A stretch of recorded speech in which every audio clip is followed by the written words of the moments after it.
but I think the development of full artificial intelligence will spell the end of the human race. It's a flying object, and we don't know what it is. I would hope somebody's checking it out. With a rocket or whatever, but incredibly fast, opposite direction. It was too fast to be an airplane. I'm glad the Pentagon is looking at this, because if it poses a threat, I want them on top of it. Well, the craft generates its own gravitational field. So you said there's lights in the sky? The internet has become the command center for criminals and terrorists. 911, what's your emergency? I need help, please help! Aliens won't let it happen. You know, that's what we're instructed to say. Roswell, Area 51. Alien kept deep under the ground.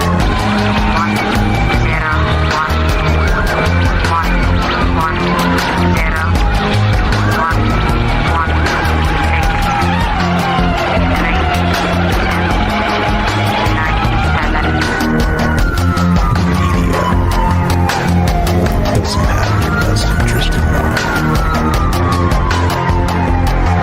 The government is self-serving. You're here for a reason. You're listening to Troubled Minds Radio.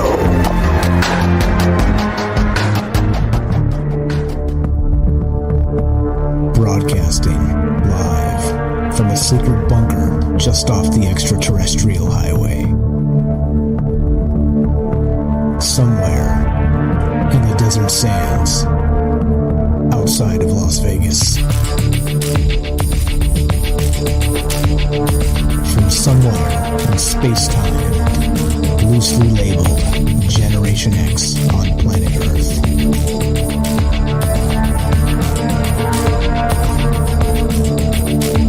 And asking questions of you in earnest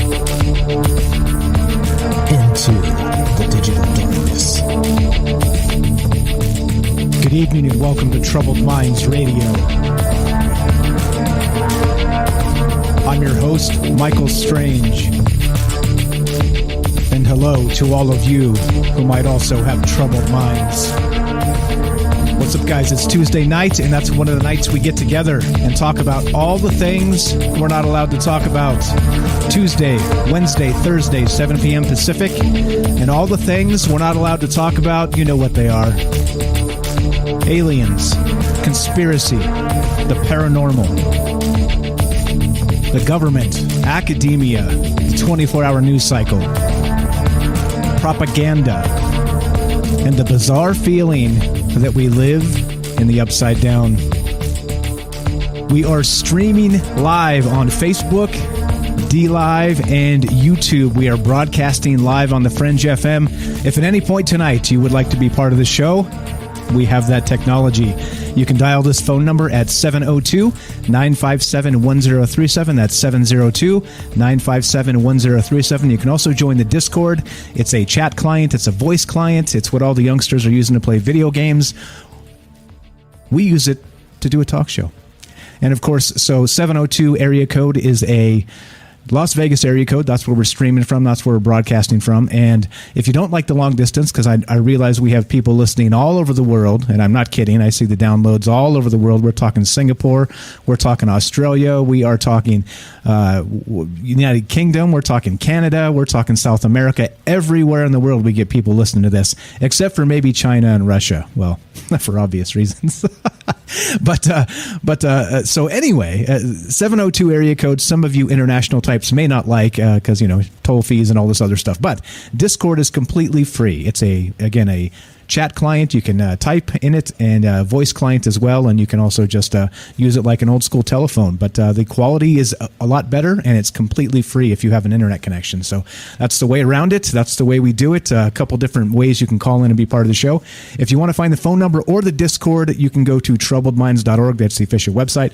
That is troubledminds.org, and you can be part of the show by phone number, click the link, and do your thing. And I'm just realizing I forgot to put the stream up on the website, but I will in just a moment. So, okay.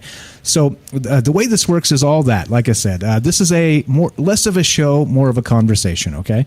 And so it will go two ways, and I hope to hear from you guys tonight. What we're discussing now, there's been some strange news recently, and I think that's probably just putting it, just being polite. I mean, it's been nutter butters off the rails, really, is what the news has been.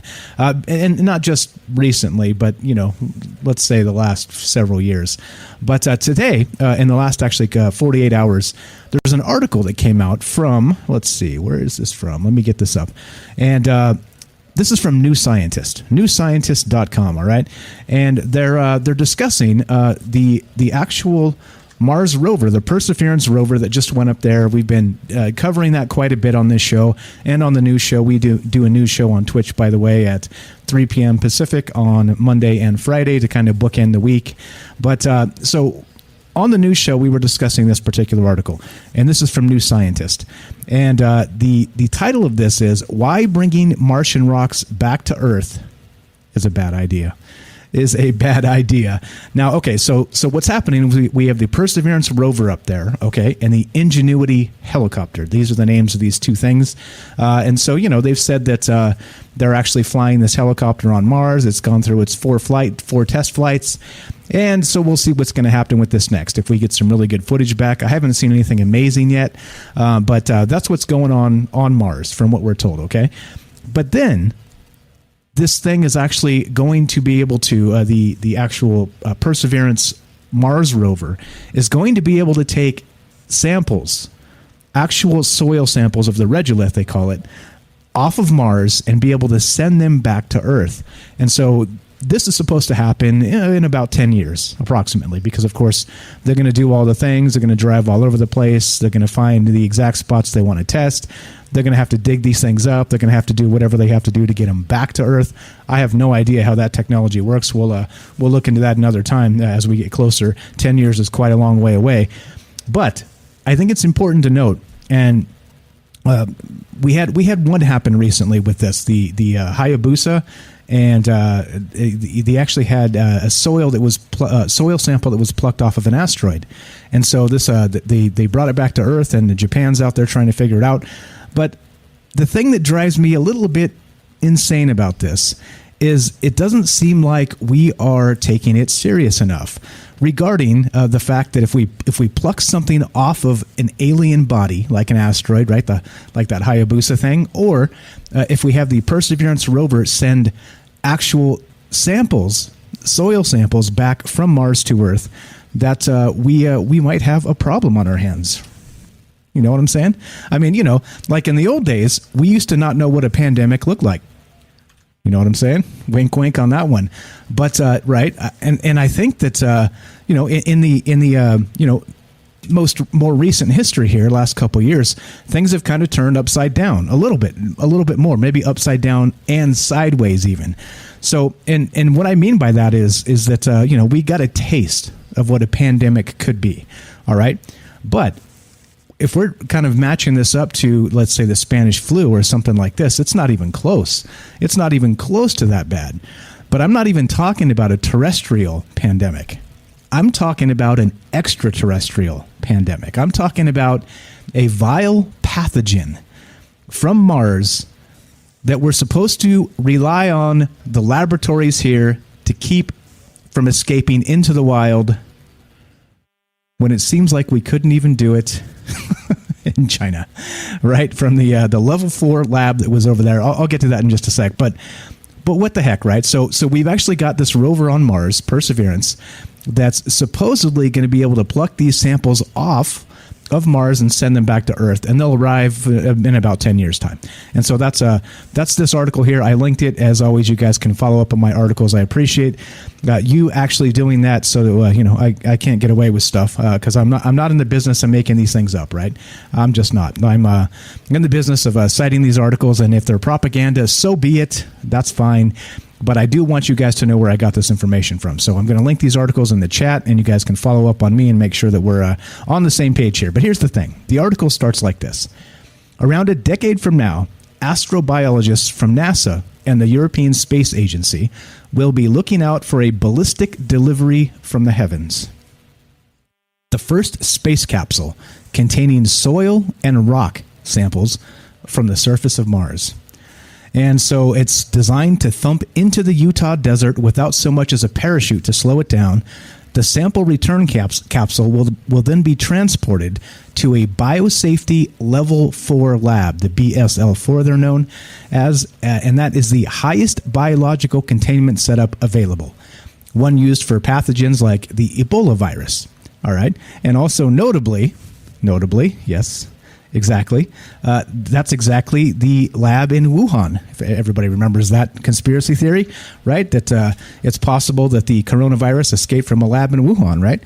And, there's been a lot of theories kind of bouncing around regarding this. And, some have traction, some may not. And, we've had people as notable as Mike Pompeo saying that it's possible these things were, this coronavirus was created in a lab in Wuhan, right? So anyway, so this is from the American Council on Science and Health, and this is what they're talking about.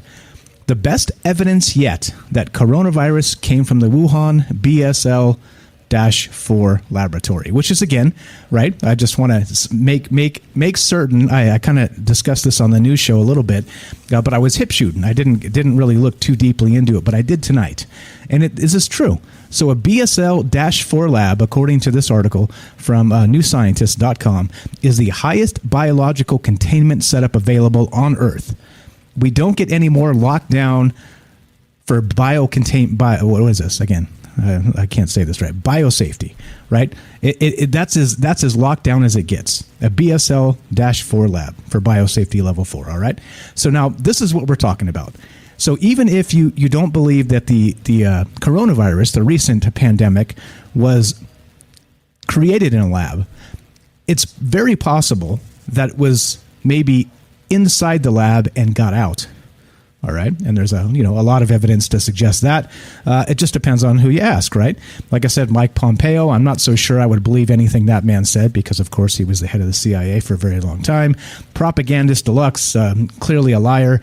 And that's just the way it is, right? You're in the highest levels of government. Of course, you're just going to be a liar. That's just the way it is, right? And nobody's surprised by that. But okay, so this continues, right? So just going to point this out to make the connection in that we're talking about, okay, so the lab, so they're saying in this article that this is from acsh.org. So first, there is no reason to believe that the Wuhan laboratory is in the business of producing biological weapons. Okay, fine. So they say. But then the second, they say that the lab is a high security facility known as Biosafety Level 4, similar to the ones we have at the CDC in Atlanta. All right. So, I guess how much faith in humanity do you have, I guess, is the question here. So if we're talking about biosafety, biosecurity, things like this, and the level 4 labs, we have reason to doubt. I think recently. You can kind of just look to the recent past for the evidence there. But anyway, so I'm not even talking about that. I'm talking about a possible pathogen, an alien pathogen that maybe hitchhikes on the back of these Mars samples that will come to Earth 10 years from now and will be kind of toted away into one of these biosafety level 4 labs, okay? So then finally, to comprehensively test for signs of life in this soil, past or present, on Mars will make those samples a glittering scientific prize, they say, straight from this article from New Scientist.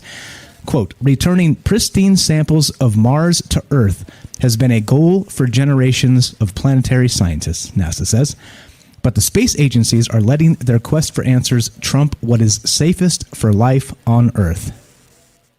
No one knows if those samples, to be gathered soon by the Perseverance rover, could contain Martian pathogens, to which we would have no defenses. Nor do we know if the capsule could break on impact. NASA's solar wind sampler Genesis was breached when it crashed in Utah in 2004 after its parachute failed. So, of course, risking contamination of wildlife, rivers, plants, and fisheries, as well as cities. While BSL-4 labs are highly secure, there have been lapses in the past, with human error usually suspected. And like I said, looking into these things and where this may head, I think we're entering a very risky time in human history. It just very spicy here, depending on. We're getting these samples back from space now. Again, the asteroid, and then now we're talking about in 10 years we're going to start getting samples back from Mars. So, do you think it's possible that on Mars there are currently alien pathogens that might have, I don't know, what would you say, a detrimental effect on human health? I think that's probably a good way to put it. I think that's the thing. That's the thing that really kind of makes me grind my gears about this is should we be doing these things? Should we really be doing this stuff? Because, why not have a, first things first, let's put an outpost on the moon, right? And then if, this thing gets out and there's like an actual Martian pathogen, at least we've contained it to the moon, right? Where there's not a huge population. It'll be, it may be catastrophic there. But on the other side, if we shoot this thing down to Earth 10 years from now and it does get out, level 4 security biolabs, human error, like I said, how much faith do you have in humanity? So if it does get out, like I said, we had a kind of a bad taste in our mouth currently of what a pandemic may look like. But we have no idea what an alien pathogen may bring. Think of the worst, Ebola, for instance. And think about how possibly this thing could just run amok and be super, or let's say highly transmissible. I think that's probably a better way to put it. And it worries me. It worries me a little bit. So anyway, so this is what's going on, and they're currently in the next probably several weeks. They're going to scoop up the actual samples from Mars that are going to come back to Earth in 10 years or so. So, what do you think? Do you think this is one of those things that we should be concerned about, or there's other things that we should worry about? This is troubled minds after all. Anyway, so this article continues. This is from New Scientist. The risks, though small, are there. Space agencies are working with the U.S. Centers for Disease Control and Prevention in Atlanta and European Center for Disease Prevention and Control in Sweden to try to mitigate them. But they can't deny they exist. And that is a problem, because the UN Outer Space Treaty bans contamination of worlds we visit of Earth on return. Spacefarers, the treaty says, must avoid adverse changes in the environment of the Earth resulting from the introduction of extraterrestrial matter. Well, again, so how does it make you feel? So this could be the countdown to the extinction event that people have been, everybody's like waving their arms and, the fear mongers, mass extinctions, like global warming, all this stuff, right? And waving your arms and doing the thing, right? You watch the media, the fear propaganda media. That's all they want to do. They want to scare you. Well, I'm not trying to scare you. I'm just trying to say, look, this could be prevented. And I'm not saying, it's gonna be an alien pathogen, all right? I'm saying the possibility is there. And if it's literally, this is like an unforced error on our part, if we're not prepared for something like this, and we have no idea what may be in this sample, and we're going to just bring it to a lab in Atlanta, Georgia. Okay. Again, right? How could this go wrong? There's probably many ways this could go wrong, and I think this is a little bit nuts. So anyway, as you guys know, this is live. If you want to be part of the show tonight, we are talking about Mars and an alien pathogen, a possible alien pathogen. Let's put it that way. So they are going to actually collect samples from the Perseverance rover and send them back to Earth in approximately 10 years. But in the next several weeks, they will actually pick the spots they're going to pull the samples from and start collecting these things. So, like I said, are you concerned? What do you think about this? As you know, this is a live show, and I'd love for you guys to be part of it. If you want to be part of this, give us a call. Simple as that. We have a phone number up, 702-957-1037. That's 702-957-1037. You can join the Discord, and we're talking about a possible alien pathogen coming from the Perseverance rover, and think about, like I said, we have a taste, like a small taste of what a global pandemic looks like. All right. And I'm not playing it down. I know people died and all the rest of that. I'm not that guy. However, right, think about an actual pandemic where 30% of the population ends up gone, right? It could get terrifying. Think of the Black Death in Europe, right? They say 1 in every 3 people, I believe, died when that happened. Millions and millions of people. And so that's what we're talking about. We're discussing the possible contaminated alien pathogen that may be on Mars currently. That, of course, if there's no life there other than these pathogens that we really know nothing about, if they exist, then we have a problem, don't we? And love to hear from you. Is this something we should worry about, or is it 10 years from now? And we've got two presidential elections between now and then, and who cares? Who cares, Michael Strange? That we got lots of stuff to worry about before then, by electing the next guy or whatever, next gal, whatever. Yeah, you tell me. 702-957-1037. Join the Discord, troubleminds.org. All right. So, like I said, we've got the BSL-4 security labs, which are supposedly going to keep this thing in check. Now, need I remind you this? I know this is fiction, but in the X-Files series, they had this particular alien pathogen known as the black oil. All right, so this is straight from the X-Files wiki and the fandom and all this good stuff. And here's an example of what a science fiction writer, Chris Carter in particular, actually put this together as part of writing the show. But they have the black oil. You guys remember this? Anybody watch X-Files out there? I'm pretty sure we got some folks that have seen the X-Files. But this is what purity is. It's called purity, known as the black oil and called the black cancer by the Russians. Was an alien virus that thrived in petroleum deposits underground on Earth. The virus was capable of entering humanoids through their eyes, mouth, nose, and ears, and assuming control of their bodies. It was sentient and was capable of communicating. It is the life force of the alien colonists, which they seemingly use to reproduce their kind as well as infect other alien races in order to conquer the universe. Yeah. Straight from X-Files, right? Straight out of X-Files here. And that's what we're talking about, possibly, right? And I think that's really what's going on with this is I think that, in spite of all the things that humans say they can do, I think we have sometimes a bigger problem on our hands. The black oil, as it's called, in the X-Files universe. Well, in 10 years, the Perseverance rover is going to send back regolith samples from Mars. That would be soil samples. And we have no idea what may be in those things. And again, do you think it's a good idea? That's the question tonight. That is what we're talking about, and that's what we do on this show. Trying to look forward, trying to look ahead, and not try and legislate the past like a bunch of our knucklehead politicians always try and do. Let's look forward for once. Let's look forward for a change. We have these things coming down to Earth, and we have no idea what's in them. Do you think we should be worried? I think that's really the question here, and what we're talking about tonight. So, as a result of that, looking to hear from you. Do you think we should be concerned?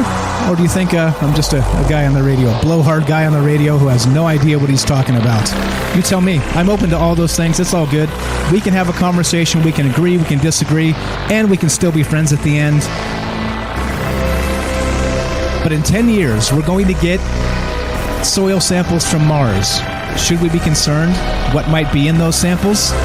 And should we be talking about it now before that thing lands in the desert in Utah? That's the question tonight. Give me a call, 702-957-1037. That's 702-957-1037. This is Troubled Minds.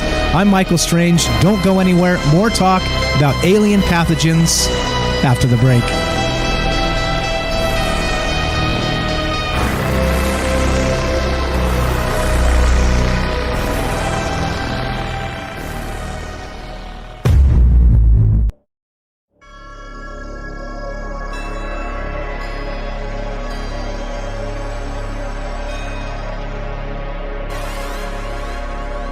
Welcome back to Troubled Minds. I'm your host, Michael Strange. We are streaming on Facebook, YouTube, and DLive. We are broadcasting live on the Fringe FM. We're discussing a soil sample from Mars is going to be collected in the coming days to be sent back to Earth. Should we be concerned about an alien pathogen being delivered to the desert of Utah a mere 10 years from now? Or do you think this is the stuff of science fiction? That's the question tonight. Do you want to be part of the show? We're doing this live, like I said. And you give us a call at 702-957-1037. That's 702-957-1037. All right. Now let's go to nasa.gov, this website here.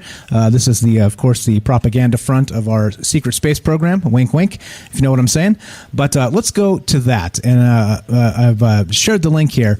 Now, this is how they're going to do this, all right? This is how they propose to do this. They've got actual, like visual depictions of the containers they're going to use from the rover to get these they're called sample tubes, to get the sample tubes from the Mars soil to Earth. All right, so here we go. The tubes carried in the belly of NASA's Mars 2020 Perseverance rover are destined to carry the first samples in history from another planet back to Earth. Future scientists will use these carefully selected representatives of Martian rock and regolith, the broken rock and dust is what it's called, to look for evidence of potential microbial life present in Mars' ancient past and to answer other key questions about Mars and its history. Perseverance will land at Mars' Jezero crater on February 18th, 2021. Clearly, this is an older article, but it's already there. And in the coming days, they're going to actually select the exact spots where they think will be maybe the most likely to find evidence of life, and then they're going to send these things back to Earth. So here we go. So these tubes, what they're going to do here again, sample tubes. The technology is amazing, right? And you can read about all this. Like I said, it's a little deep to go into some of the exacts on this, but that's why I like to share my sources. So if you guys want to learn more, you can actually just read straight from what I'm looking at. But here's the anatomy of the sample tube, the illustration, and how it's gonna. So basically, they're gonna stick it into the soil itself, all right, and then it's gonna seal off on the bottom. So it's gonna capture the dirt or the rocks or whatever it is inside the little capsule itself, the sample tube, and then from there they're going to be able to send it back. I'm not exactly sure there, so let's see. So as it investigates, mission scientists will determine when and where it will drill for samples, which is happening soon, very soon, coming to a news cycle near you, I'm sure. This precious Martian cargo will be packaged in those tubes with the most intricate and technologically advanced mechanism ever sent into space, the sample caching system, which is exactly what we're talking about. So the second mission in this sample return campaign will send a fetch rover to retrieve the hermetically sealed tubes and deliver them to a special sample return container inside the Mars Ascent vehicle. The Mars 2020 Perseverance rover could also deliver tubes with samples to the vicinity of the Mars Ascent vehicle if it remains healthy well into an extended mission. The Mars Ascent vehicle will then launch the tubes into orbit. And there you go. And that's how they're going to get them back to Earth, all right? So, like I said, this is going on now in the next several days, weeks. We're not exactly sure. They're still going to drive around and find the exact spots they're going to try and get this the samples from. But like I said, we're talking about an alien planet, all right? We don't even know if there's life there. And, regarding Mars, that's the biggest question, isn't it? That's one of the largest questions out there is, do we actually have what we need to prove there is or isn't life on Mars? And I think a bad way to find out would be sending it back to Earth. What do you think? What do you think? And that's what we're talking about tonight. And oddly enough, now there's some actual like precedent of people believing that it wouldn't be the first time. So let's assume in the Mars crust, all right, that there's some sort of alien pathogen, all right? And let's say that it does come to Earth. People have suggested in the past that it's already happened. People have suggested through actually the theory known as panspermia that we actually came to Earth as microbes or what have you billions of years ago on a wayward asteroid, a wayward comet, right? Things like this. So that's what we're talking about, really. But if we're going to force this kind of with our own technology, I think this is probably a bad idea. But again, what do you think? If you guys want to be part of this, I'm going to put up the phone number 702-957-1037. That's 702-957-1037. Go to troubledminds.org. That's the official website. You can find the Discord there as well, Discord link, and come say what's up. Come tell me what you think about this particular thing happening. All right, so now let's get to panspermia. And oddly enough, here we go. This is from Forbes.com. And Forbes, good stuff. Sometimes, other times not so much. But here we go. There are lots of actual considerations currently for actually beliefs that a lot of the things that came to Earth came from space. All right, and that's panspermia, including all the life on Earth. All right. So this is from again Forbes.com, and they're talking about the headline is this. What is panspermia? New evidence for the wild theory says that we could all be space aliens. All right. And so if that's the trick and that's really what's going on here, then it's really not so far-fetched to believe that there's some sort of pathogen on Mars that could be extremely detrimental to life on Earth. All right. I don't think it's a stretch. So here we go. Imagine if NASA's Mars Perseverance rover, now on its way to the red planet, a little bit older, discovered microbial life there. It would change everything we know about life in the solar system and far beyond. Or would it? What if we accidentally transported life to Mars on a spacecraft? And what if that is how life moves around the universe? And that's another good angle as well, is what if we sent life there? We had our own microbes cling to this the Perseverance rover, and we're actually seeding Mars with life currently. Interesting, eh? It goes both ways, does it not? So who knows? Maybe they're up there mixing some sort of microbial deadly cocktail as we speak, right? With the Earth microbes and the Mars microbes, and they're having like just a party. They're like, yeah, we've been waiting for this for 1 billion years. Yeah, who knows, right? And that's what we're talking about. So here we go. In a new paper published this week in Frontiers of Microbiology, that explores the possibility that microbes and extremophiles may migrate between planets and distribute life around the universe. And that includes on a spacecraft, of course, sent from Earth to Mars. So does it go both ways? I think so. I think definitely. And now there's some interesting parallels here. And like I said, so they're going to take these actual soil samples and bring them back to Earth in about 10 years' time. All right. So it's going to come land in the desert in Utah, and we're going to move it to one of these biosafe security. What are they called? What are they called again? What is this thing called? It is a the one that the Wuhan virus was in, right? That whole thing. So the BSL-4 lab, right? The best kind of let's see, a biosafety level 4 lab, the highest biological containment setup available on planet Earth. All right.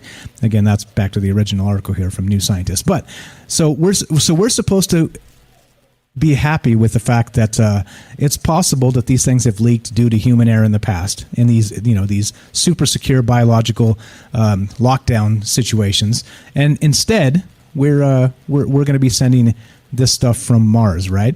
But now here's the thing. Now here's the craziest part. So there's all kinds of things that kind of went through my brain when I was thinking about this tonight, or actually today as I was kind of putting this stuff together and thinking about this and seeing what the folks have said in the past, right? Now there's actual people that say that the actual flu, just the modern flu, right?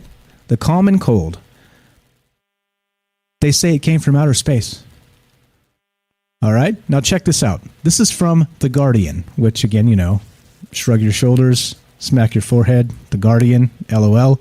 But for instance, so in a report to be published in the journal Current Science, they claim the flu outbreak was caused by dust deposited high in the atmosphere by passing comets being forced down to Earth by energy generated by cooler patches on the sun's surface, known as sunspots. Sunspots. So they're saying oddly enough, that there's an 11-year cycle. All right, I'll read it straight from the article. I'll probably say it better than me.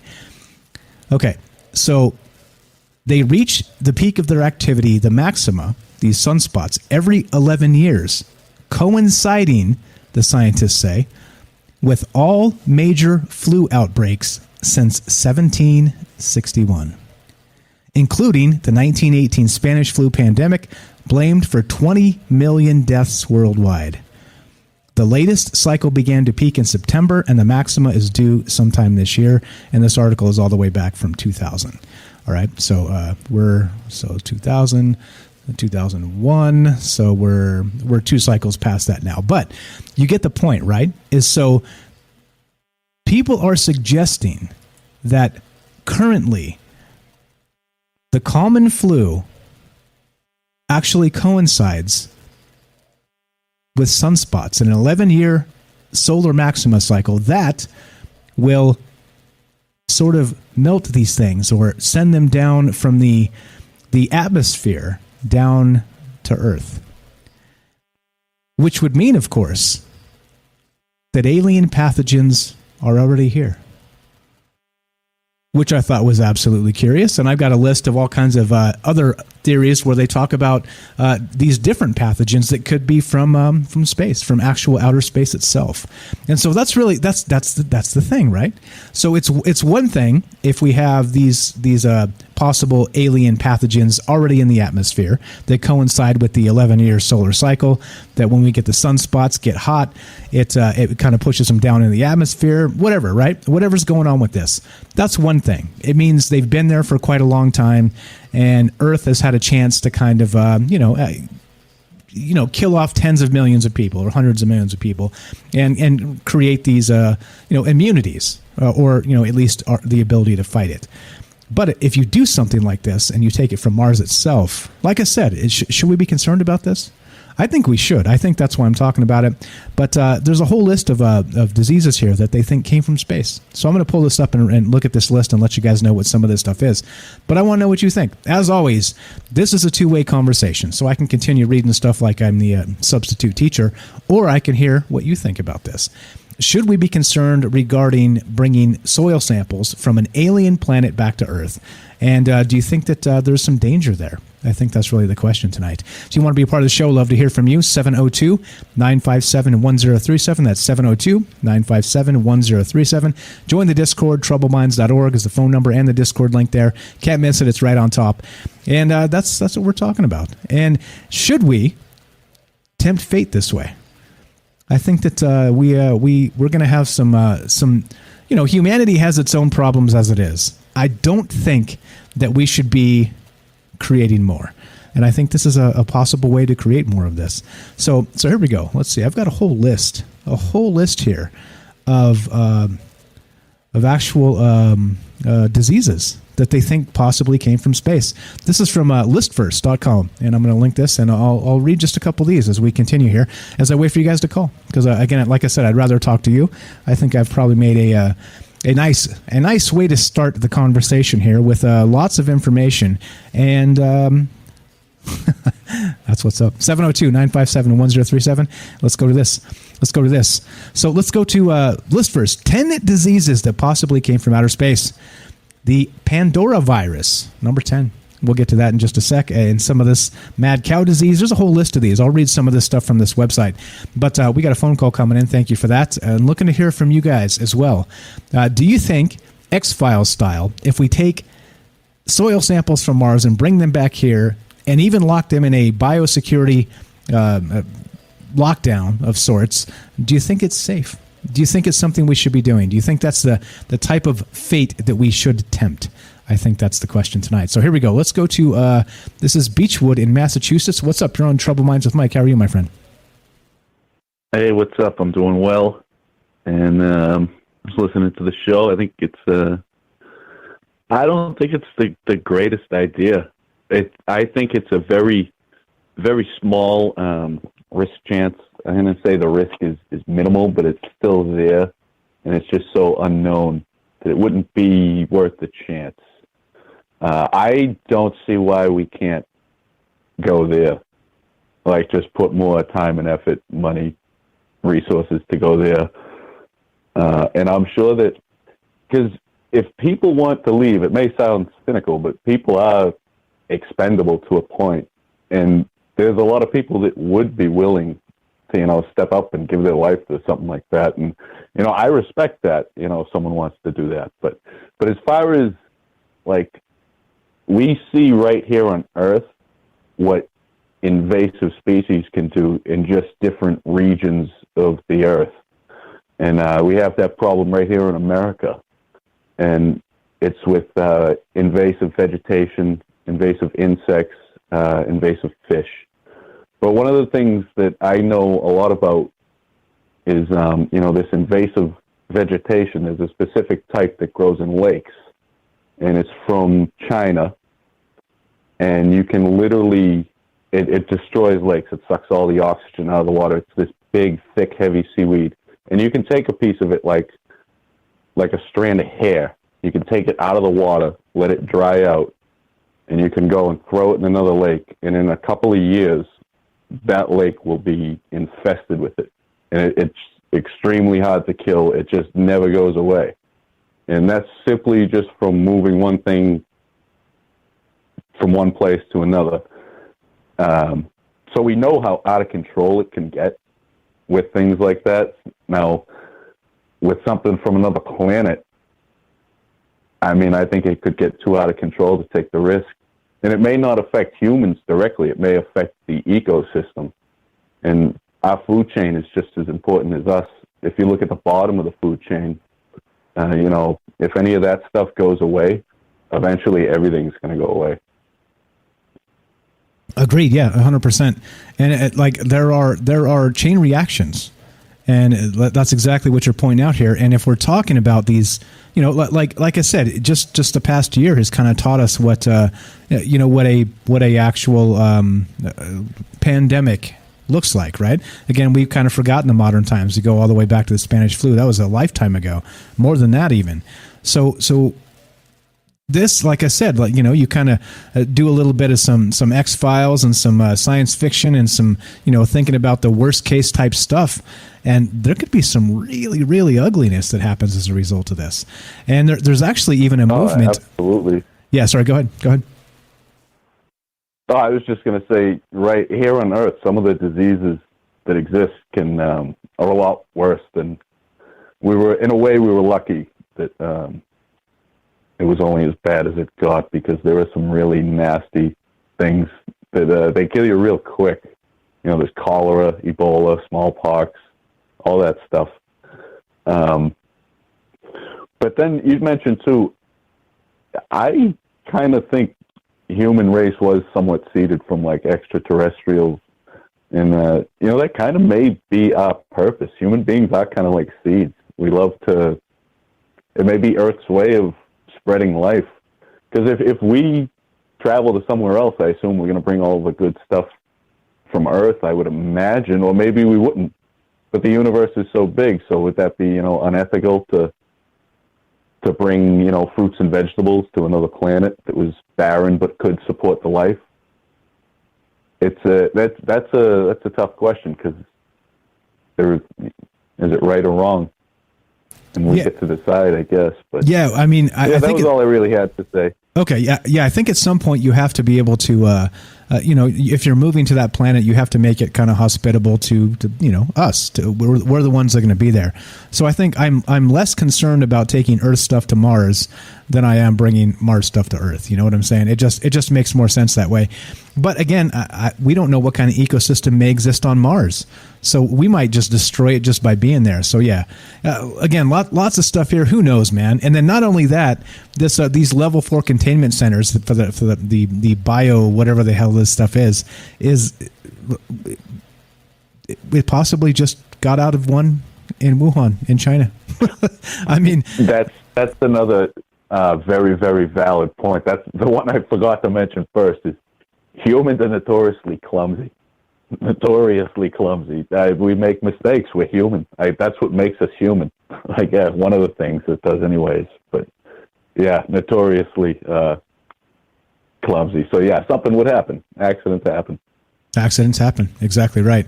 I appreciate the call, Beechwood. Anything else while we got you on?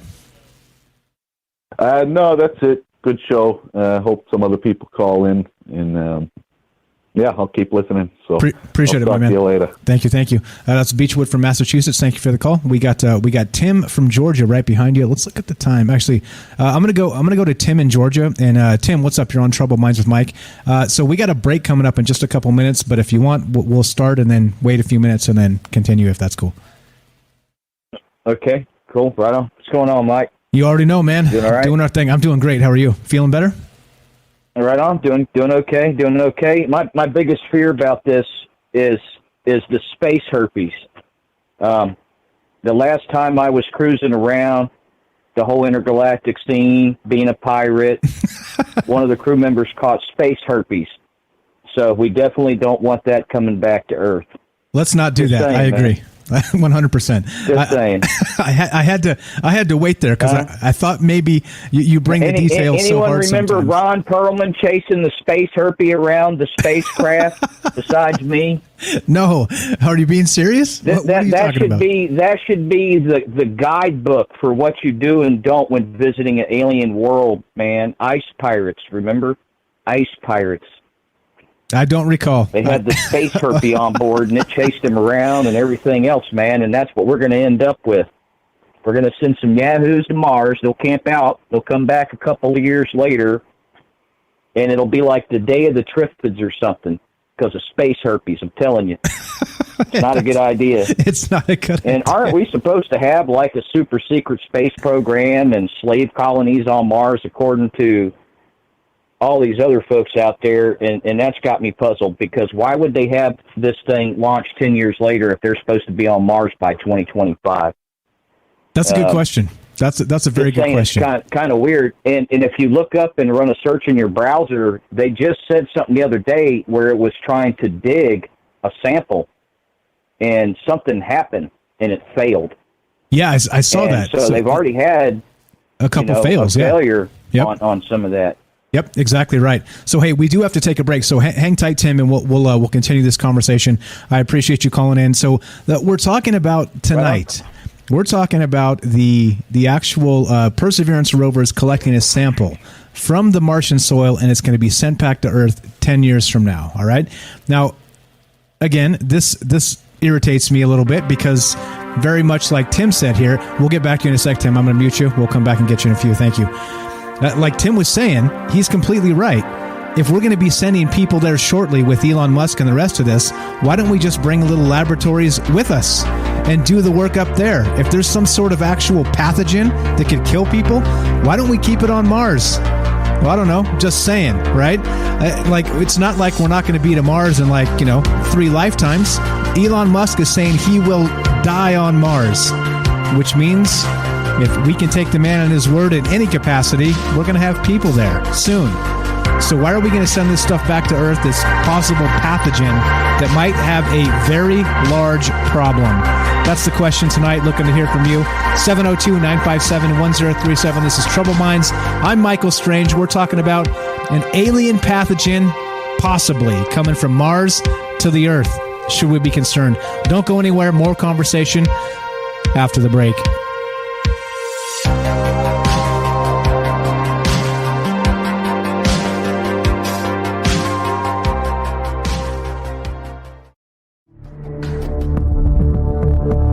Broadcasting live from a secret bunker just off the extraterrestrial highway.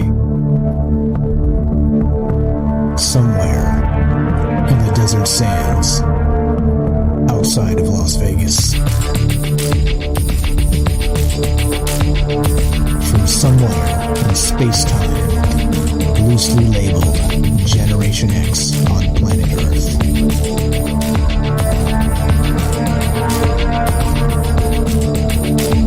And asking questions of you in earnest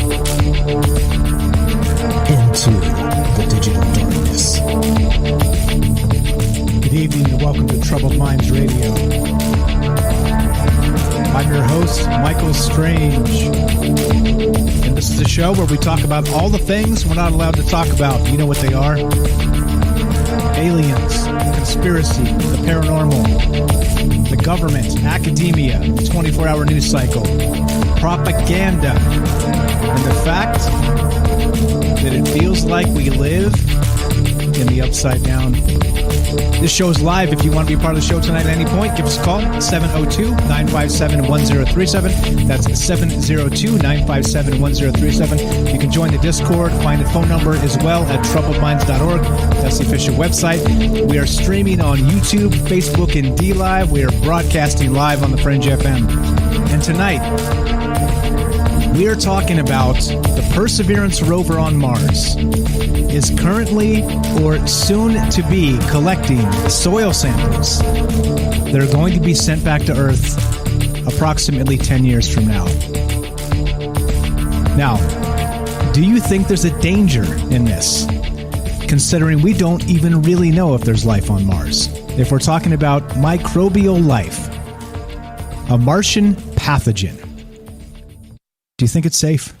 That's really what's on deck tonight and what we're talking about. We've got Tim on the phone, so let's go straight to Tim, not make him wait any longer. Thanks for waiting and hanging out with us, Tim. How are you, my friend? Welcome back to the show. Hey, man.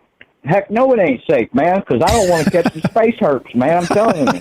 Exactly. Straight up. Okay, so I'm not familiar with ice now, pilots. They got protocols. Go ahead. They got protocols and stuff for all this stuff, but the thing is, like the previous caller mentioned, and he's absolutely right, human beings make mistakes. AIs, computers, are only as good as the people that program them, so they even make mistakes. And, you know, I mean, what could possibly go wrong? You know what I mean? Yeah, I mean... How do we know that Mars wasn't populated and they destroyed themselves trying to take out the invisible enemy, right? Which was like a pathogen so virulent that it took out the entire population on Mars. That's laying there dormant in the soil. Probe to find out if you had it or not. Exactly. Break out the swab, my friend. Exactly. I mean, really. Yeah, no, exactly. And so, okay, so we got some good comments here, and I want to read these and address this. On YouTube, NS says this: Hayabusa brought back samples in 2010. Hayabusa 2 brought back samples in 2020. Come on, guys. And you were completely correct, and I did mention that. But here's the thing, right? Those are from asteroids. Those are not from planetary scale bodies, right? Celestial bodies on a planetary scale. They are not. It is not the same thing whatsoever. Like, there could be all kinds of like actual water underneath Mars, just littered with life. It could be like Earth under there, and we don't know. We just don't know. And some people have suggested that's very, very possible. So I just want to address that because it's true. But those are samples from an asteroid. It's not the same thing at all. Sorry, go ahead, Tim. Right. I agree, Mike. It is. It's two different things entirely. And we need to hurry up and get there. They need to quit jerking around and put some people on Mars. And we're in a race. We're in a space race with China and Russia. And as everybody's seen a couple days ago, right away on May 1st, China put up the first core module of their new space station. And by the way, their rocket's tumbling out of control, and they don't know where it's going to come down. It may come down in our backyard for all we know. I've been covering that situation on my channel. It's not looking good anyways. There's so much activity going on, and I'm sure, you know, from asteroids already hitting Earth, meteors, whatever, I'm sure we've already been exposed to stuff from space plenty of times, just due to the nature of space and how our atmosphere works and everything else. And I think I read one time in high school where we already had a piece of meteorite that they believed that had came from Mars, that had hit the Earth, you know, that had been knocked off of Mars by impact on Mars, and they believed that that's how it got to Earth. And my first thought when I remember reading that was, how do they know? Well, because of the first, you know, probe that they had landed on Mars, it took samples and readings and sent them back, you know, and that's when they classified everything, you know. And back then, that stuff didn't really get released to the public, and we've had a few people come out from NASA and say, hey, you know, there's a lot to the readings that were taken. That's why we keep going back. So I say we land people there as soon as possible, you know, and if they'll get the herpes, well, then they got to stay there. They're not coming back to Earth. We can't risk everybody else getting space herpes. They can stay. So, yeah, Elon Musk, you might die on Mars of the space herpes, homie. And he knows it. But I support what he's doing. Yeah, I agree. 100%. It's something we have to do. Did you see the National Guard has announced today that there is going to be a Space Force National Guard now? That is how badly they need people. Come on. That's right. Come on. I had it on my channel. I posted the links today. I'm not joking one bit. And there's also, if you look at Black Vault, if you take any information in on what's going on with the FOIA stuff, there's some serious stuff going on there.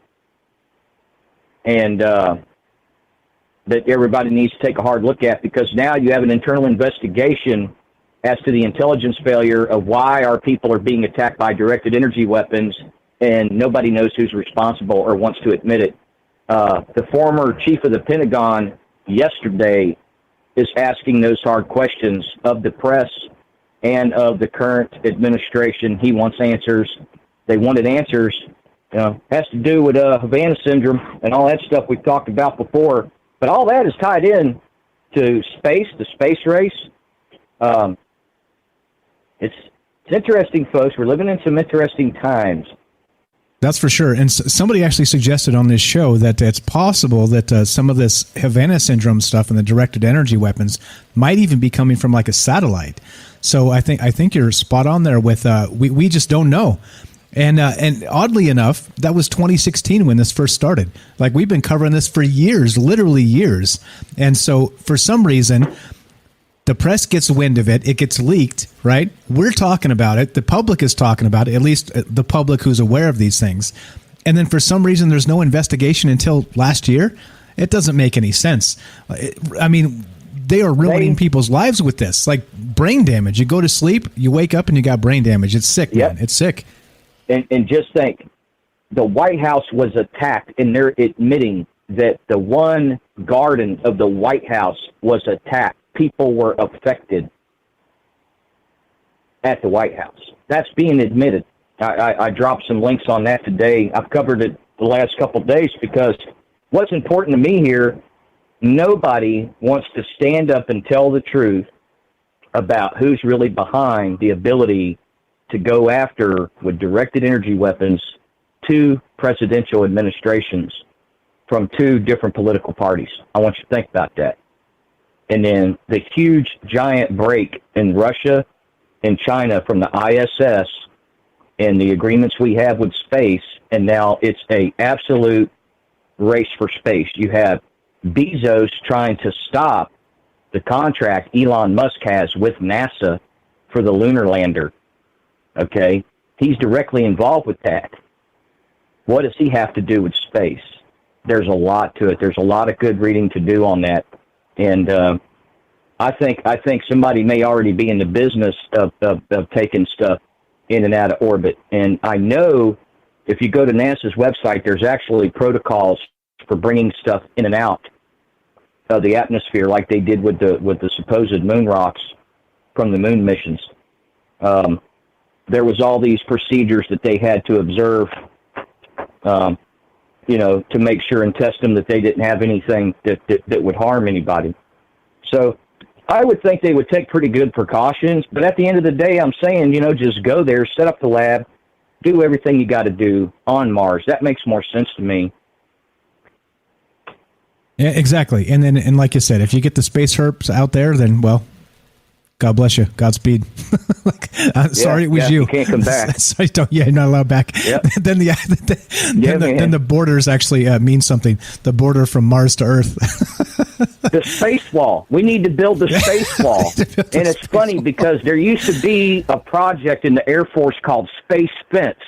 Now they're talking about reviving that and having, so I'm like, I'm emailing away going, hey, call it the space wall and fund it. And if you know who the bronze man gets back in 2024, well, then that'll be a hell of a thing to drive the other side insane when we're out there trying to fund a space wall. Build that wall. With our National Guard Space Force, Space Guard. I tell you what, we got it going on, man. America rocks, dude. Anybody says otherwise, you're wrong. Yeah, I agree with you there. Absolutely I agree with you there. I'm going to digress if you get me off on that tangent. But no, okay. So I appreciate the call. You know what I'm going to say. I'm going to start pounding my fist and raising my voice. But okay. So anything else while we got you on the phone, my friend? Actually, no, I'm good. Tell people about your show. Mike. Great show. Great subject tonight, too, because I'm like you, man. I'm so skeptical if they do this. It's like, oh, wow, what could go wrong? If it explodes over a city, you know, everybody dies of diarrhea or something, then we'll know. Yeah, exactly. So. so descriptive. Tell people about your show, please. That's it. No playgrounds at Taco Bell. You folks have a good night. All right. I'll tell him about your show. Thanks for the call, Tim. That's Tinfoil Timothy, Tim from Georgia. He's got a show on D Live. I always link him to our show. If you guys are interested, go check him out. Funny guy, lots of interesting stuff, and he's looking into all this like we are. He's trying to do this exact same thing, meaning that we decide, right? The entire point of this whole show is we decide our narratives. We decide the things that are important, and we get to discuss them, all right? And we have the right to be wrong about it, all right? That's what this is about. That's what he's trying to do over there, too, and doing some parallel stuff to us and also some other things we haven't even thought of yet. So very, very good stuff. Thank you again. Follow Tinfoil Timothy on D Live and also on YouTube. Appreciate the call, my friend. All right, so that's what we're talking about tonight. And again, so NS says this, and, you know, this is what I like. It's okay. We can agree, we can disagree, and it's what makes a conversation. It's fine, and we don't have to, you know, be contentious or silly at each other or snarky or any of this. It's like, hey, look, we can agree, we can disagree, and we can still go have a beer at the end, right? And still be friends. That is what a conversation is. For those people that have been indoctrinated to believe it means if your politics are the opposite, you have to hate that person. You understand? It's not that at all. It should never be that, and it will never be that as long as we do not allow it. You understand? So anyway, NS in the chat says this, and you are correct, my friend. I'm with you. He says something to the, where is it? The chat scrolls so fast. Here we go. all right, let's go. Let's find the, okay, so he brought up the fact that Hayabusa and Hayabusa 2 brought back samples from a meteor, and I addressed that. He says this: I'd be more concerned if I saw mold, bacteria, or mushrooms growing on the Perseverance rover, which I understand, okay? I'm personally not concerned of a Mars pathogen, not like the ancient Antarctic pathogen. And interesting you bring that up. Let's go to this article from NPR. And this is exactly what I'm talking about, right? So we have these, apparently, these pathogens on Earth. There's these ancient pathogens that come from all kinds of crazy places, right? That could be laying dormant here for who knows how long. And so part of the problem with Mars is it could be very similar, all right? It could be actually laying in permafrost on Mars, and then once we scoop it up and send it back, we got a problem on our hands. You know what I mean? Like, we have a serious problem. So that's what we're talking about. And that's, you know, I think it's worth at least considering. And I'm with you, you know, like if we saw mushrooms and mold growing on that thing, you know, growing on the rovers and stuff, it would be a different story entirely. But as far as, you know, the rest of that goes, we don't know. For all we know, the life went underground on Mars because of the radiation, right? I mean, who knows? Like, there's a lot of actual, scientific folks way smarter than me that are suggesting this could be possible. So I'm just saying. But anyway, yes, good stuff there. I appreciate you saying, hey, no, maybe not. Also, maybe not. And I brought this up during the break, and I want to point this out as well. And so I don't want to be the fearmonger guy that's like, oh, by the way, they're going to send us a pathogen from Mars and we're all going to die, right? Because who knows? Like, this is, of course, highly speculative. I'm considering the possibility. But there's also, on the flip side, there's the possibility that if you get a pathogen or some kind of something, microbes from Mars, whatever, maybe it's whatever we find there is super beneficial and will change Earth for the better somehow.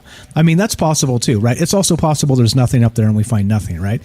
But we just have no idea at this point. So I want to make sure that we include all of those as part of the conversation, because we don't know. All speculation at this point. But I think, like I said, we need to be talking about these things now. This is supposed to happen in 10 years. These samples from Mars are supposed to come back and land in Utah, all right? So I think that the conversation needs to start. People need to be considering these things. How long before Elon Musk is supposed to be on Mars or send the first colony up there? What, it's 2021. I think by 2030, is that right? So I mean, if we're talking 10 years, those samples are getting back here. Well, maybe we have people up there by then anyway. So yeah, I mean, that's what we're talking about. That's the good stuff. And looking to hear from you. Appreciate the calls. We got Beechwood and Tim calling in tonight. If you guys want to be part of the show, 702-957-1037. Join the Discord, troubledminds.org, and give us a call. Put you on the show. All right, so let's go to this NPR article. And it reads this. And this is exactly the same sort of thing. This is from January 24th, 2018. Are there zombie viruses in the thawing permafrost? Interesting, eh? So let's see. I noticed. So there were people out there doing science, right? And this is again from 2018. And so they pitched tents right on the beach over the course of a month. Zach Peterson, watched a gigantic pod of beluga whales swim along the beach. This is Antarctica. Came face to face with a hungry polar bear invading their campsite and helped dig out the skull of a rare type of polar bear. Exciting stuff, right? That sounds amazing. But then the most memorable thing happened right at the end of the trip. Quote, I noticed a red spot on the front of my leg, Peterson says. It was about the size of a dime. It felt hot and hurt to touch. The spot grew quickly. After a few days, it was the size of a softball, he says. Peterson realized he had a rapidly spreading skin infection, and he thought he knew where he might have picked it up. A creature preserved in the permafrost. And there we go. So in the past few years, there have been a growing fear about a possible consequence of climate change, right? Zombie pathogens, they say. I'm going to get into climate change another time, but we have the Earth goes through cycles, and the permafrost is not always a permafrost, right? I mean, if you go back 2 million years, is it? Maybe not. It goes through these cycles, and so very much like X-Files, like we were talking about, is that the black oil, there's this alien, whatever it is, this alien entity that can inhabit people and use them as hosts, right? It's a sentient thing, but it was buried in these oil wells, right? In these petroleum wells or whatever it was. I don't know what's going on exactly with where they came from in X-Files. It's fiction after all, but the thing is that they're talking about melting permafrost and specifically bacteria and viruses preserved for centuries in frozen ground, coming back to life as the Arctic's permafrost starts to thaw. Now, with that, right, we know that there are extremophiles. We know the water bears, right, that can live for almost forever. Like they can go into a dormant state and dry up, and they're like dust. And then once you put water back into them, or you expose them to oxygen or whatever they need to survive, they come back to life. You see? Like, this is the thing we're talking about. Zombie viruses. Now, if that's the case, and it's happening here in Antarctica, which has been proven, these things are happening. All right? I don't think it's so much of a stretch to suggest or even to consider that on Mars, there's something similar happening, right? Like many people say there's never been life on Mars. Some people say there used to be lots of life on Mars, and for some reason there was a cataclysm or some kind of nuclear something or other or whatever, right? Like, there's the guy, Jimmy, the real Jimmy Roberts on YouTube. Check him out. He's talking about Mars as an ancient civilization that had some sort of cataclysm, and he's trying to find these broken apart pieces of this civilization in the photographs we get back from the rovers and things on Mars.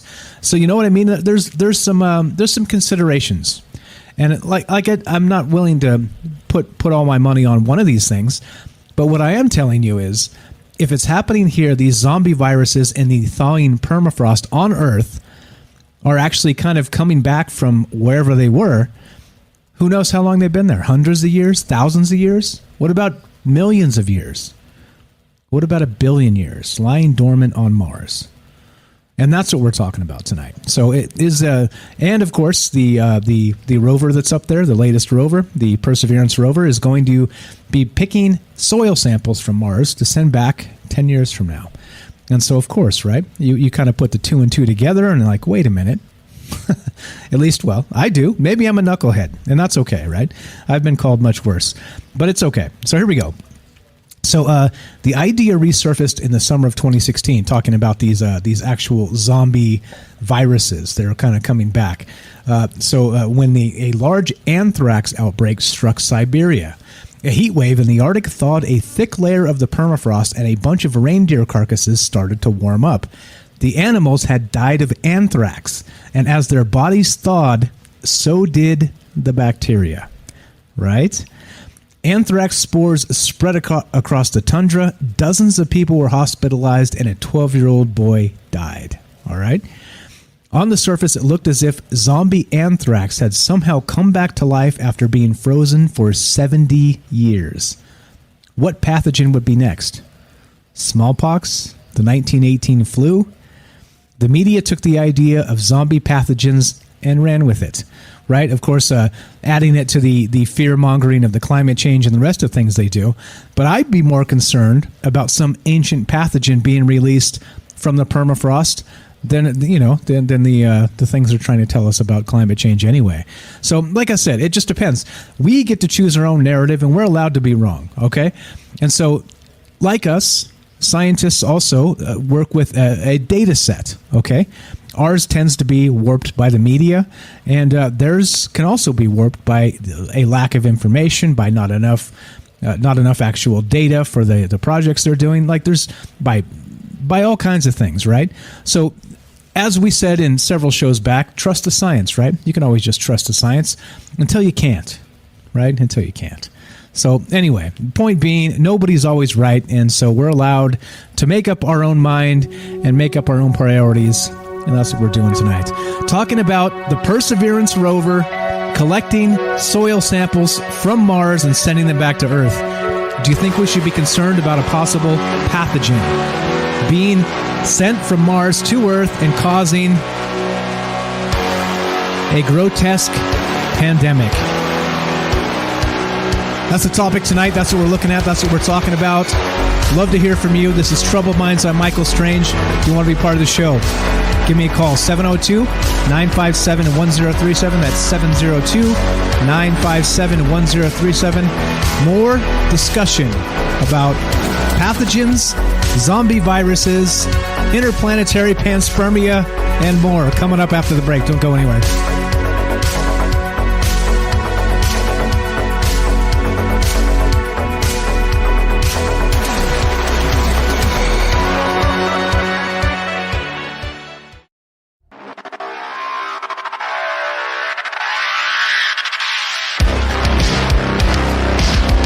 Welcome back to Troubled Minds. I'm your host, Michael Strange. We are streaming on Facebook, YouTube, D-Live. We are broadcasting live on the Fringe FM.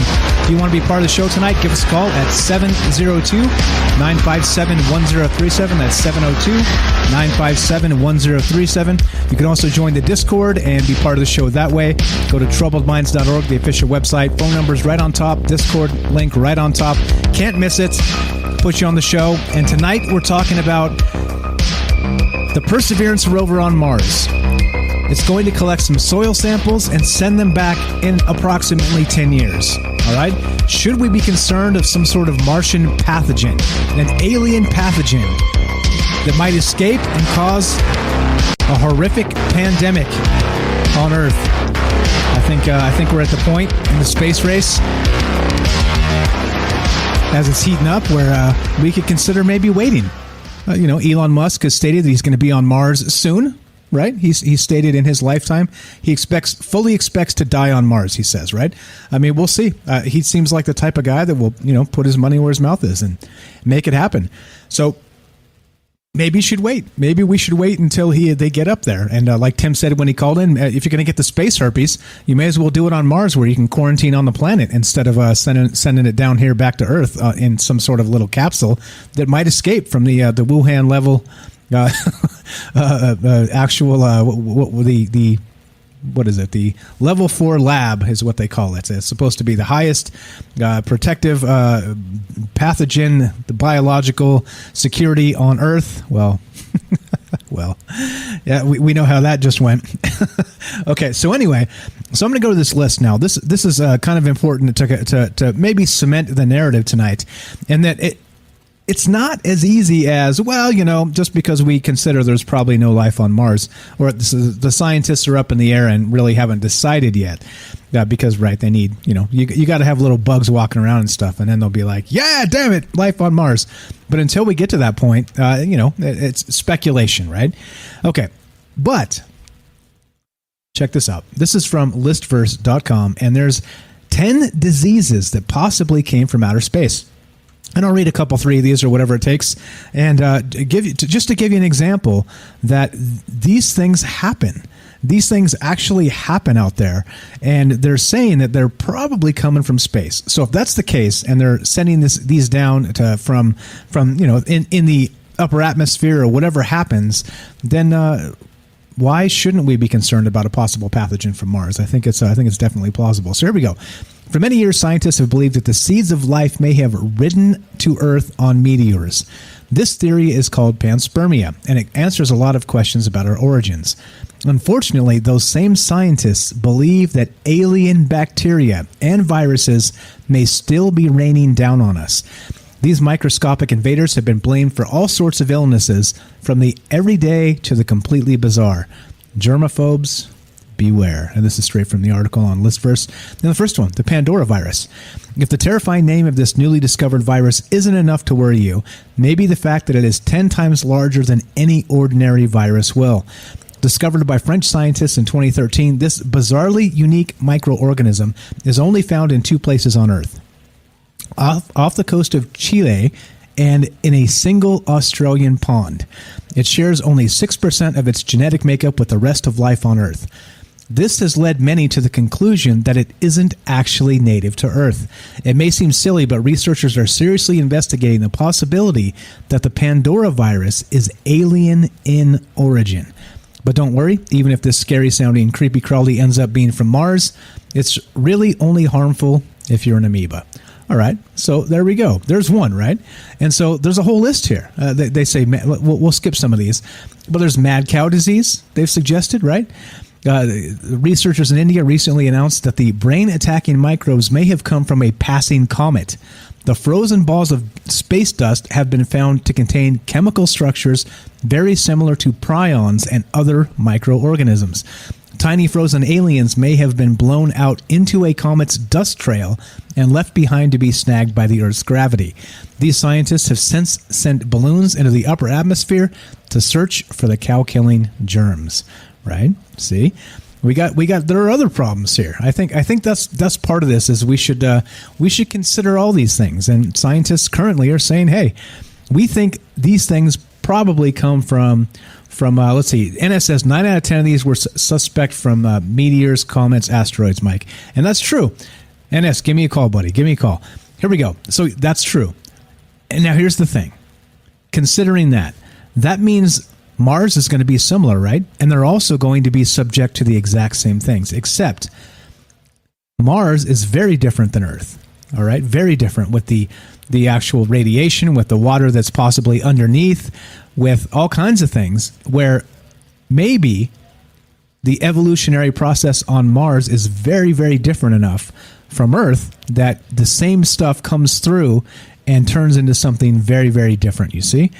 So, yeah, I mean, what you're saying, yes, but I'm not backing off the possibility that there might be some sick bugs living on Mars here. So the Spanish flu, we know this one, right? Here we go. In 1918, the world was in the grip of one of the deadliest epidemics of all time.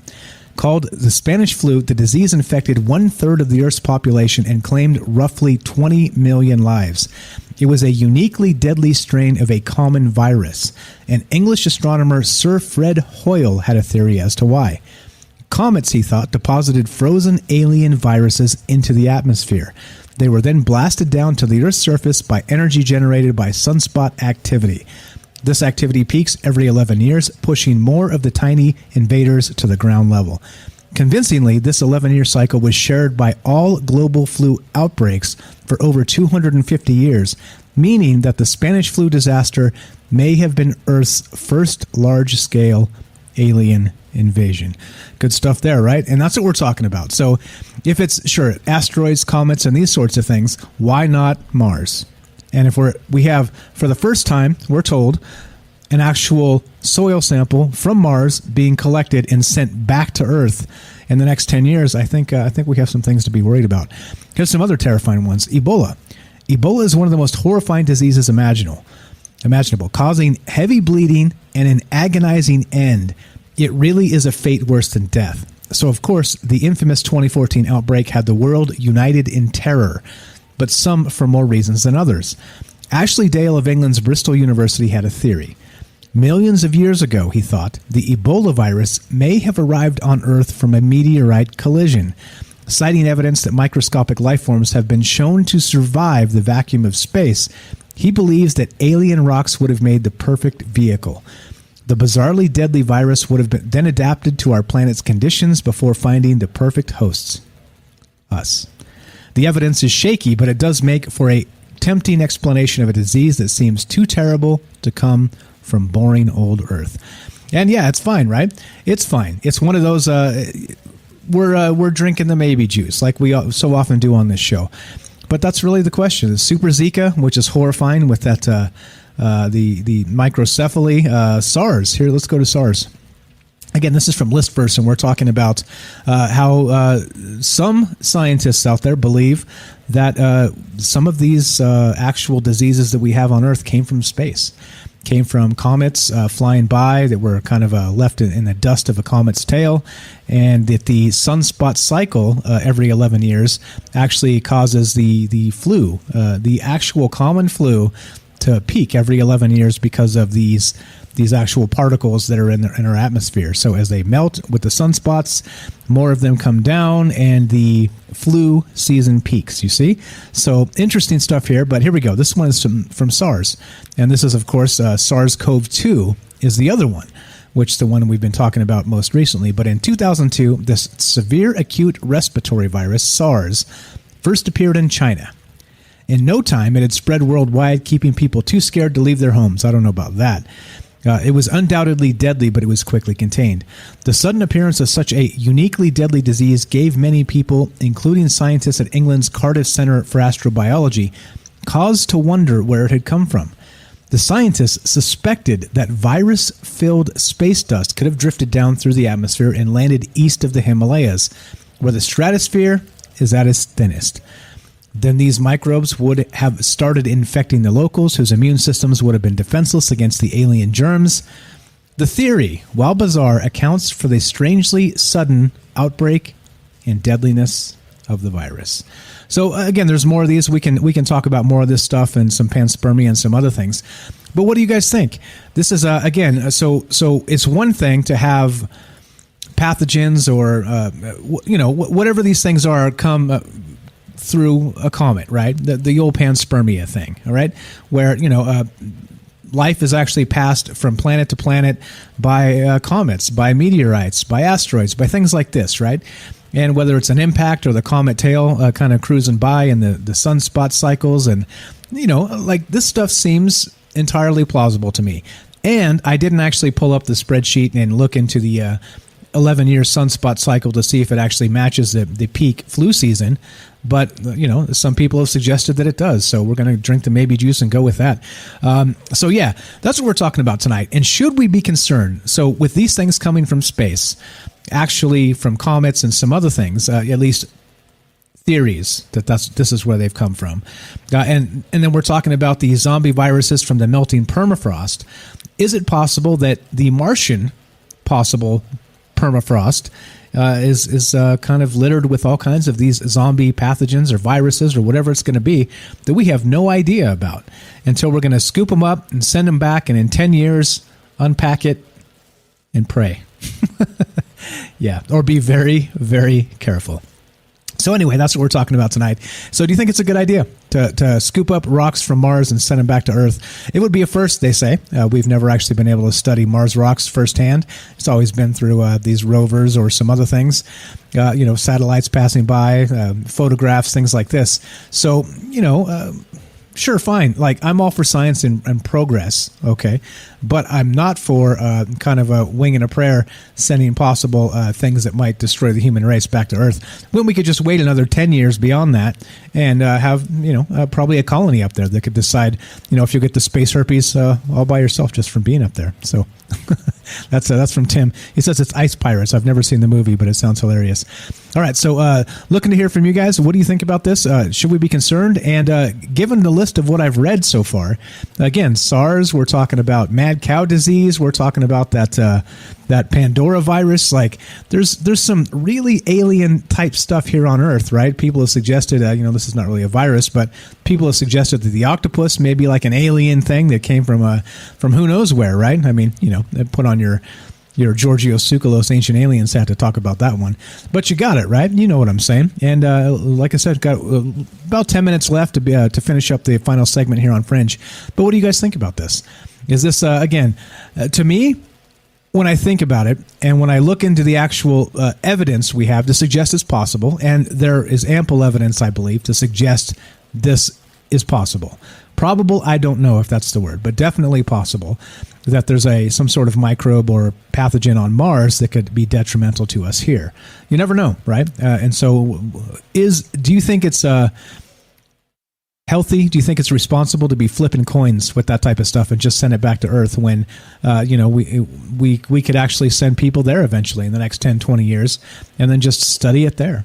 I think that's probably the best way to do this, but what do I know? Nobody asks me, right? Nobody asks me about these things. Okay, so you guys in the chat cracking me up. Okay, so that's what's up. If you want to be part of the show, we're still talking about this. Got about 10 minutes left. 702-957-1037. Join the Discord. Troubledminds.org is the official website. You can find the phone number and the Discord link there. And let's read a couple more of these. So they say, now this is an interesting one, and again, this is from Listverse and a list of 10 diseases that possibly came from outer space, right? And so as we do this and talk about this, there's a couple more. And number 2 on this list is the common cold, all right? And so years before Professor Chandra, I can't say that last name, formed his theory about HIV, he and astrobiologist Sir Fred Hoyle were busy penning this exhaustive defense of panspermia. It suggests that most space dust consists of microscopic creatures, going so far as to claim that the common cold is actually an alien invader. It simply drifted down into the atmosphere and waited for rain or snow to pick it up and carry it to its waiting victims. As difficult as it may be to believe, the research is surprisingly solid, and the book makes a great case. And so actually he says HIV as well. Saying that, okay, so he said this, when it comes to the disease, talking about HIV, the nightmare-inducing, responsible for AIDS, HIV is one of the most feared viruses on the planet. However, Chandra, I'm going to try and say this name, Chandra Wickramasinghe, a professor at England's Buckingham Center for Astrobiology, believes it's more than just scary. He thinks AIDS may be alien. So he and his team believes that it's super viruses like HIV are constantly being introduced to the Earth by comet collisions. All right, same thing. And I don't know, and the common cold, and then there's one Morgellons disease. Now, there's some pretty terrifying stuff on this list. And if panspermia is a thing, and it stands to reason that Mars is littered with all kinds of this stuff, and it has been for billions of years, right? So on Earth, we have the natural cycles, we have the atmosphere, we have the rain cycles, we have all kinds of things that maybe cleanse the air in some capacity, but at least knock it down, right? Kind of the rain knocks it down, the wind blows it around. I don't know about Mars so much. You imagine if you didn't really have a thick atmosphere, you didn't have like lush rain like in some places we do on the Earth, and then you just kind of litter them with bacteria, pathogens, with viruses.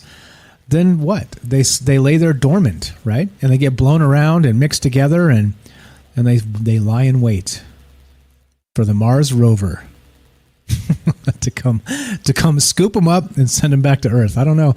Like I said, I just don't think it's that far of a stretch here. But anyway, looking to hear from you. Again, 702-957-1037. There's more of this. And I think it's, I don't know. Like I said, these are the types of things that should be on the docket for politicians, in my opinion. Should this be outlawed? Should this be this soil sample coming from Mars? Should it be actually maybe vetted, maybe on the moon or something first? By hopefully we have some sort of small laboratory on the moon.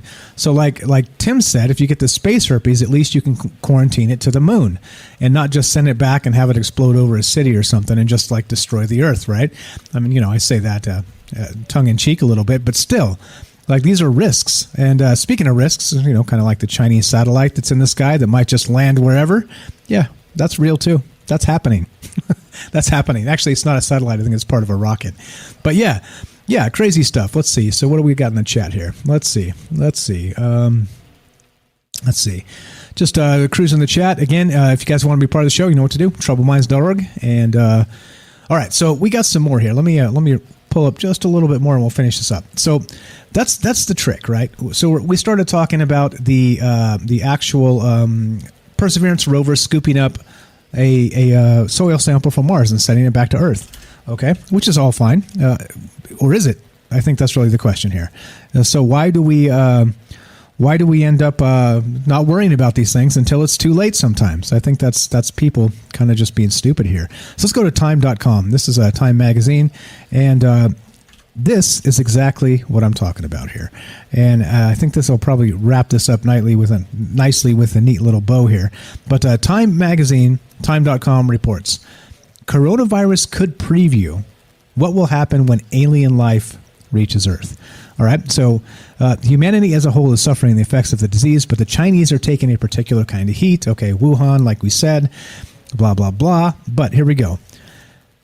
COVID-19 is an entirely terrestrial problem, one that has not a lick to do with space. And yet, consider, even as the virus rages, NASA is poised to launch a new rover to Mars in July that will look for microbial life and gather up some rock and soil samples, which will be brought back to Earth, potentially containing that very same microbial life on a later mission. So how do you think it's going to work out? Exactly, right? So on one hand, there's almost no likelihood of any risk of contagion, right? As in a column in space.com pointed out last week, NASA has a long history of working to protect the Earth from biohazards from other planets and to protect other planets from biohazards from Earth. Okay, fine. Like we said, they're trying to keep these things from happening, all right, as they should, and they should take it very seriously. However, what just happened in the lab in Wuhan, right? Where did this thing actually come from? And there have been cases where, people make mistakes. And not only little mistakes, tremendously huge mistakes. Huge, right? Okay, so the space agency has an entire division dedicated to that goal, formerly known as the Office of Safety and Mission Assurance, the OSMA, but more commonly and descriptively known as the Planetary Protection Office. So that's really the case here. Are we going to put all our eggs in the basket of the Planetary Protection Office? I guess is the question. As they put it, as OSMA puts it, its mission is to carefully control forward contamination of other worlds by organisms and organic materials carried by spacecraft, and to rigorously preclude backward contamination of Earth by extraterrestrial life. There you go. And does it make you feel any better that we have a particular part of NASA that specializes in keeping pathogens from cross-contaminating planets? Does that make you feel any better? Well, I'm glad people are thinking about these things, but I'm, not happy with the fact that, like Beechwood said when he called in, that part of being human is we screw things up. It's just part of being human. We're not perfect. We're not perfect entities. We never will be. Well, until they make us machines, right? Wink, wink on that one. But for the time being, we're still these meat puppets that sometimes have a hangover the next morning, type of thing. You just never know what happens. People have bad days, and people get sick, people get frustrated, people get whatever, and they make mistakes. And so as long as Hey, as long as you got troubled minds on the case. No, I'm just kidding. But again, I think that just part of that conversation is thinking forward. I mean, this is 10 years away, right? Except it's in the news this week, which is why we brought it up and we're talking about it, because they're going to scoop up these Martian soils this week to be sent back 10 years from now. So I think that's really the question here is, I don't know, you like this type of conversation? That's one of the questions. And the other is exactly this. Should we be concerned? Should we be extremely careful with soil from a Martian planet, from an alien planet, Mars itself, that there may be some sort of dormant microbial life, a pathogen detrimental to humans? That's the question, right? I don't think it's really that far out there to ask the question or to be concerned about it. I think it's something we should have on the top of our mind. And I think the politicians should be considering these things. But what can you do? What can you do? They don't listen to me. They don't listen to you. Unless you don't try not to pay your taxes, then they'll send a goon to your door, right? But yeah. So anyway, as we finish this up, that's really the conversation tonight. Thanks for being part of this. Thanks for hanging out. I know that sometimes the subject matter is, well, a little out there, but it wouldn't be troubled minds if it wasn't. So thanks for being part of it. Thanks for the phone calls. Thanks for all the great chat. If you guys are listening on the Fringe FM, stay tuned for Joe Roop, Lighting the Void. If you're listening on DLive, YouTube, or Facebook, stay tuned for a third hour of Troubled Minds. We're still taking your phone calls, and you know the deal. We'll be back tomorrow night, 7 p.m. Pacific, Wednesday and Thursday. Tomorrow we're going to talk. We'll have Ash on the show, and we'll be talking about Star Wars Day. We'll be a day late and a dollar short like usual, but stay tuned for that tomorrow. Thanks for listening, guys. Be sure, be strong, be true. From our Troubled Minds to yours, have a great night.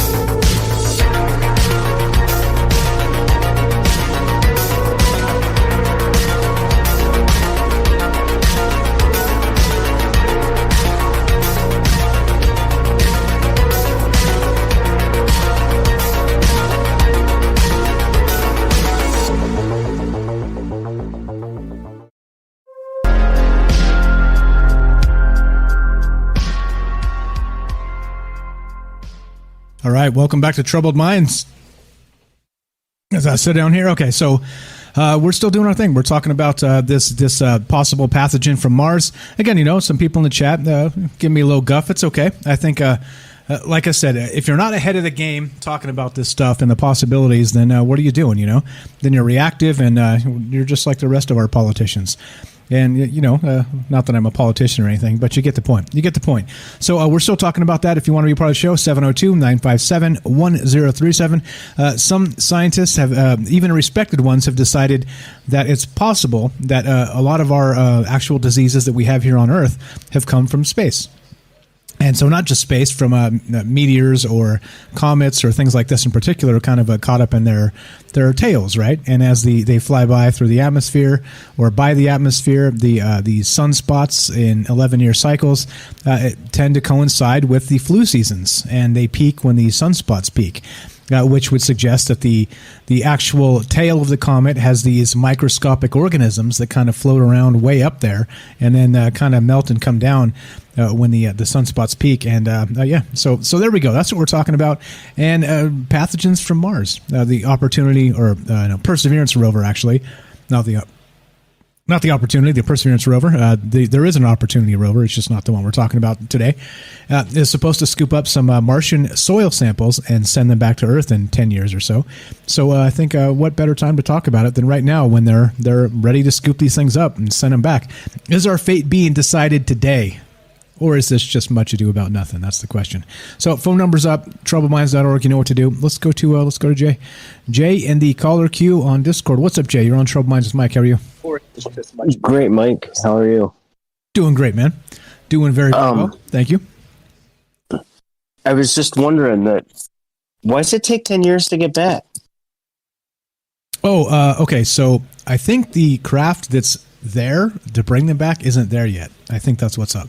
So they have to, it's the second part of the mission. I think that's what's going on. They're going to send another thing out there, and just by, yeah, everybody's got the math right, we're going to get close enough that we can hook the two together. One's going to pick it up, and then so it has to be something that could relaunch and come back. So clearly, if like an engineering feat is amazing to get something to land safely on Mars, getting something to land safely and then also take off again has got to be insane. So that's and close enough to get up with the other guy. Exactly. Yeah. I mean, exactly. I'm sure Mars is not little. No, definitely not. But yeah, so that's why I think it's a second part, as I understand it, it's the second part of the mission. But they are, for some reason, they're scooping the samples now, which it kind of doesn't make sense, right? Maybe you would wait a little longer. But anyway, like I'm saying, I'm sure I got an interesting thought. Yeah, I don't know. I don't know. My uncle was in like the Pacific when they were doing the testing on the atom bombs. Bikini Atoll and all that out there in the middle of nowhere. I can't remember what the war was, but they found a thing in he was a machinist for the Navy. And I don't know if anybody's ever seen those giant toolboxes that they have where the top has got all the little drawers for your micro screwdrivers and the bottom's got all the big drawers for your bigger tools and stuff like that. Well, the two actually come apart so you can move them. Well, in between the two is a space of about an inch and a half for the metal that holds them together to meet together. He had his diaries in there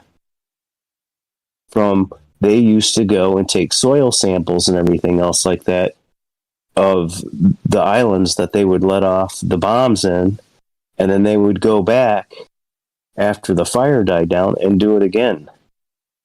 Just to see, we're taking a sample, right here at this spot. Maybe do it. Maybe we're doing that. I see. On Mars, you mean? Right. Maybe we're just doing that on a different level. Yeah, it could be. It could be. Like I said, we don't really know exactly what's going on because we only know what they tell us. And clearly, right, we're not told everything. And right. It is what it is. We can be unhappy about it, but we're never going to get read into the super secret programs that NASA's doing. So we're going to have to deal with that. We could join the National Guard Space Force and get our 2 weeks a year in up there on Mars. Get our training, maybe a little peek over the fence while we're building a new bunker, or shoveling dirt, or peeling potatoes, or whatever it is we got to do while we're up there. While we're in the Mars slave colony. Well, they say they got the National Guard now. What does the Space National Guard do? I have no idea. Tim was talking about that. I really don't know. I hadn't actually seen that yet. So what they're actually doing, I couldn't tell you. I really couldn't tell you. Let's see. Just reading some chat here in the thing, just trying to catch up. But yeah, I don't know. I don't know what that means, other than just more people to send to boots on necks, I guess. I have no idea. Well, yeah, wow, going down a different road there, aren't we? Yeah, well, it's also another definitely pertinent road that we need to talk about, but maybe not tonight. But yeah, so that's, I understand that a lot. You see it everywhere. Exactly. So yeah, maybe that's what's going on. And I don't know, the 10-year timeline, I'm not exactly sure. But don't you think that given when does Elon Musk? I'll look this up actually. So Elon Musk is saying that he's going to be the first colony on Mars is going to be in 2030, I believe. Let's see. Let's find out. I'm gonna look it up real quick. 2030. He keeps pushing it back. Yeah, I'm not sure exactly when. He wanted to be there in 2022. He wanted to have a start, I guess, a couple of guys in his modular home set up that they have all the different architects fighting for the thing for now. You were correct. Some of those things are pretty cool the way they do that. Yeah, no, it's a great idea. You're going to shoot up a balloon and then build a great big concrete thing where they microwave the dirt so much it turns into concrete. That's a cool idea. That is cool. That's how they built the pyramids. so maybe. Okay, here we go. So this is from MSN. I found it. So Elon Musk says this, who's actually going to be on Saturday Night Live, by the way. I couldn't say that. Get your Dogecoin before then. Oh, God. Did you see the price of Dogecoin? Holy shit. I did.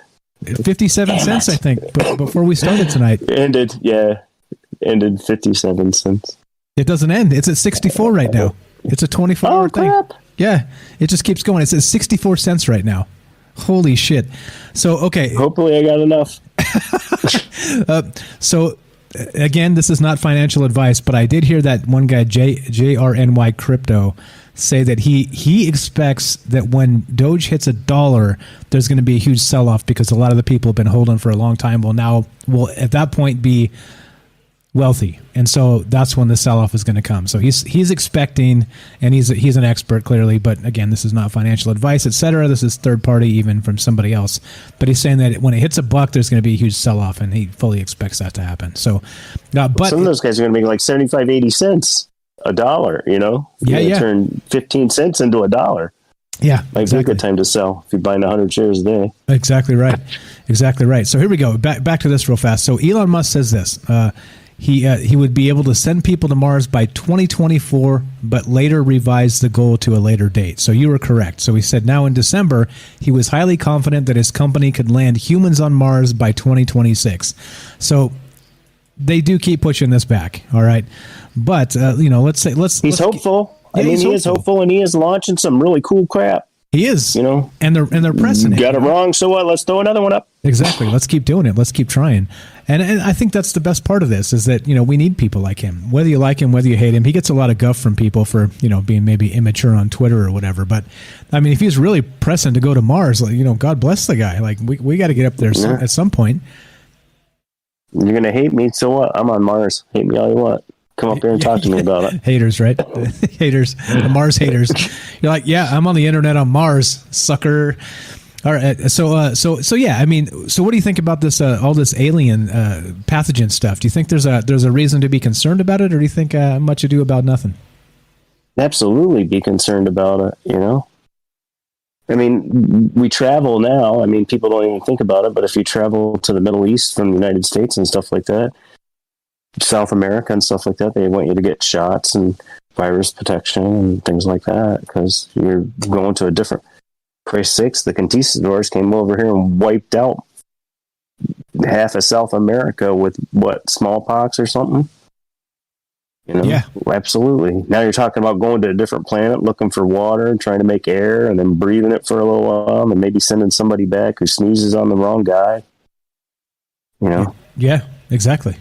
Exactly right. Yeah. I think again, and then expecting that we're going to handle it perfectly when it gets back to Earth. I think that's a big part of that.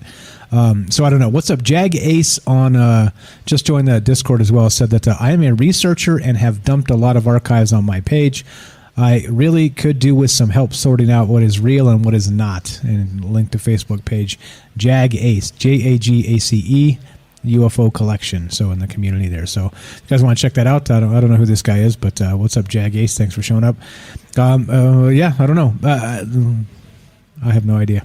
Well, I'll look into that later and give you my thumbs up or my thumbs down, depending on what kind of collection we have there. I'm just kidding. I'm not the arbiter of that. Anyway, so yeah, I don't know. I mean, what about that other stuff? What about that panspermia and the fact that the scientists are describing maybe the common flu as being an actual coming from space and kind of the flu season peaking with the solar maxima, they call it, with the sunspots. What do you think about that? That seems a little crazy, right? It does, but earlier I was setting tiles. I've got a stupid job where I got to go back every 5 hours and set 8 tiles. But anyhow, I was listening to the show earlier, and a thought that came across my mind when we were just saying something about that a while back was that wasn't Tutankhamun, the kid king there with the pyramid, didn't he have a dagger that was made out of like meteorite pieces or something?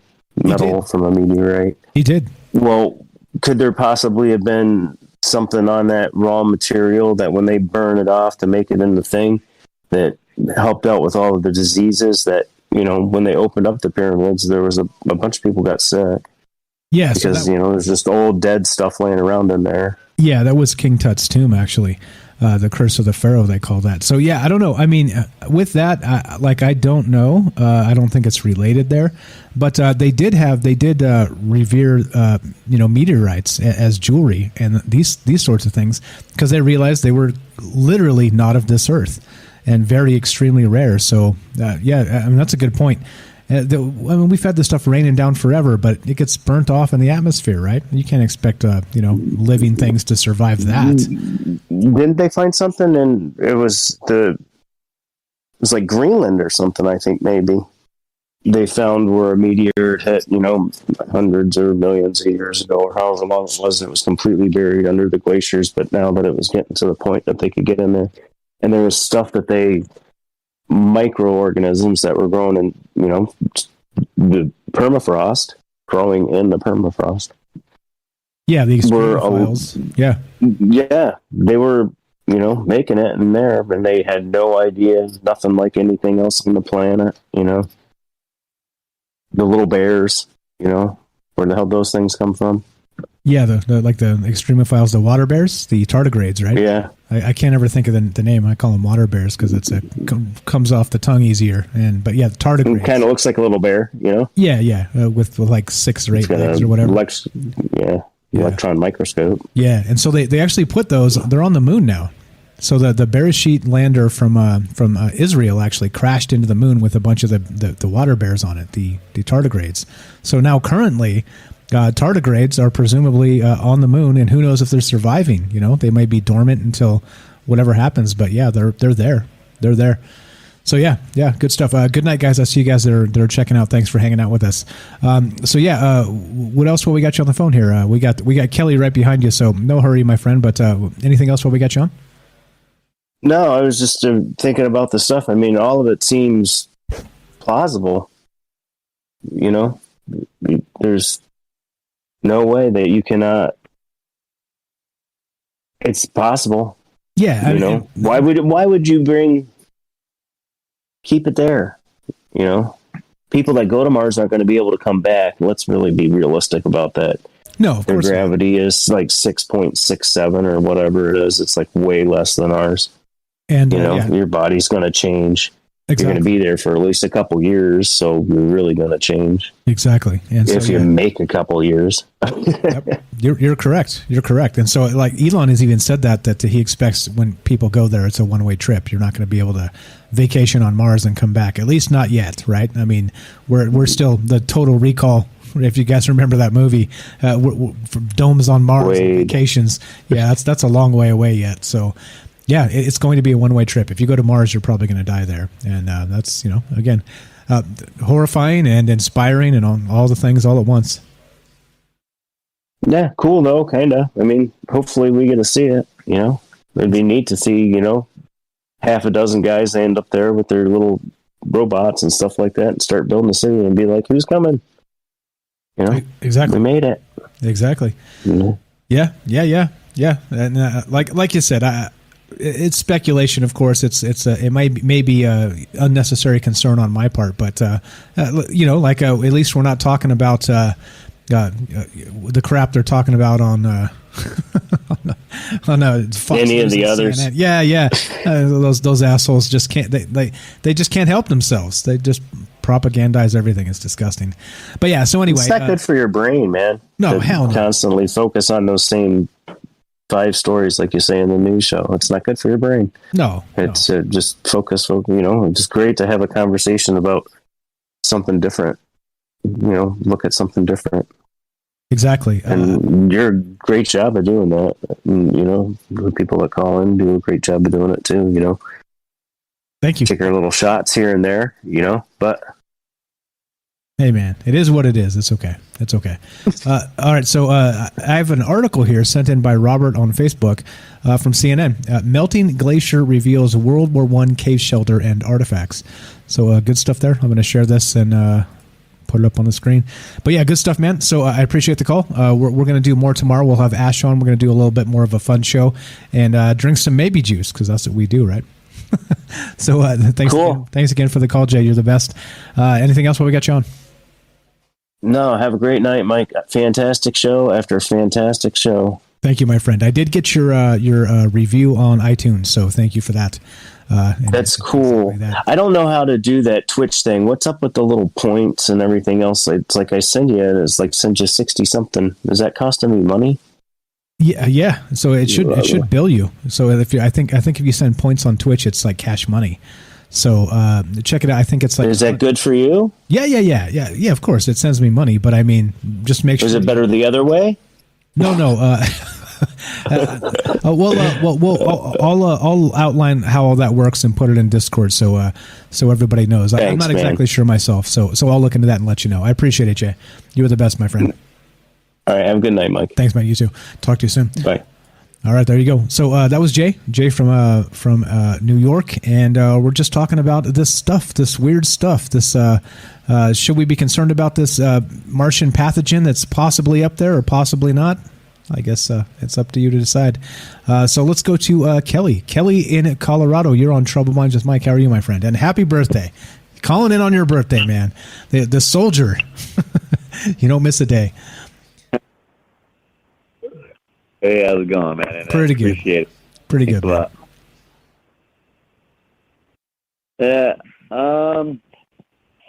I don't know, man. There's a couple things I want to. I wouldn't say I want to believe, but like there is possibility that pathogens can come from asteroids, different planets, or whatnot.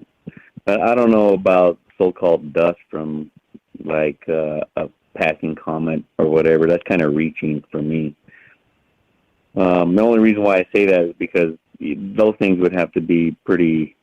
I mean, it's handling the vacuum of space and then entering our atmosphere and then but the heat, the temperature of the incoming is, and then crash landing. I don't know, man. That's kind of hard to believe. Well, but okay. they say it can't. Like I'm talking like particles. I'm not talking like big ass rocks and shit like asteroids and stuff like that. Yeah. So they've already proved something. Yeah, I mean, I'm with you. It seems a little far-fetched, except, I mean, we know that particles actually stay up in the atmosphere pretty much eternally sometimes, right? They just kind of float up there. So it's really not out of bounds to me to consider that as they kind of float down frozen in like some sort of extended life state, frozen or what have you, and then, as they melt, they come down. I mean, that makes some sense. Maybe, I don't know. Maybe juice, right? Maybe juice. I see what you're saying, though. It seems a little far-fetched. But,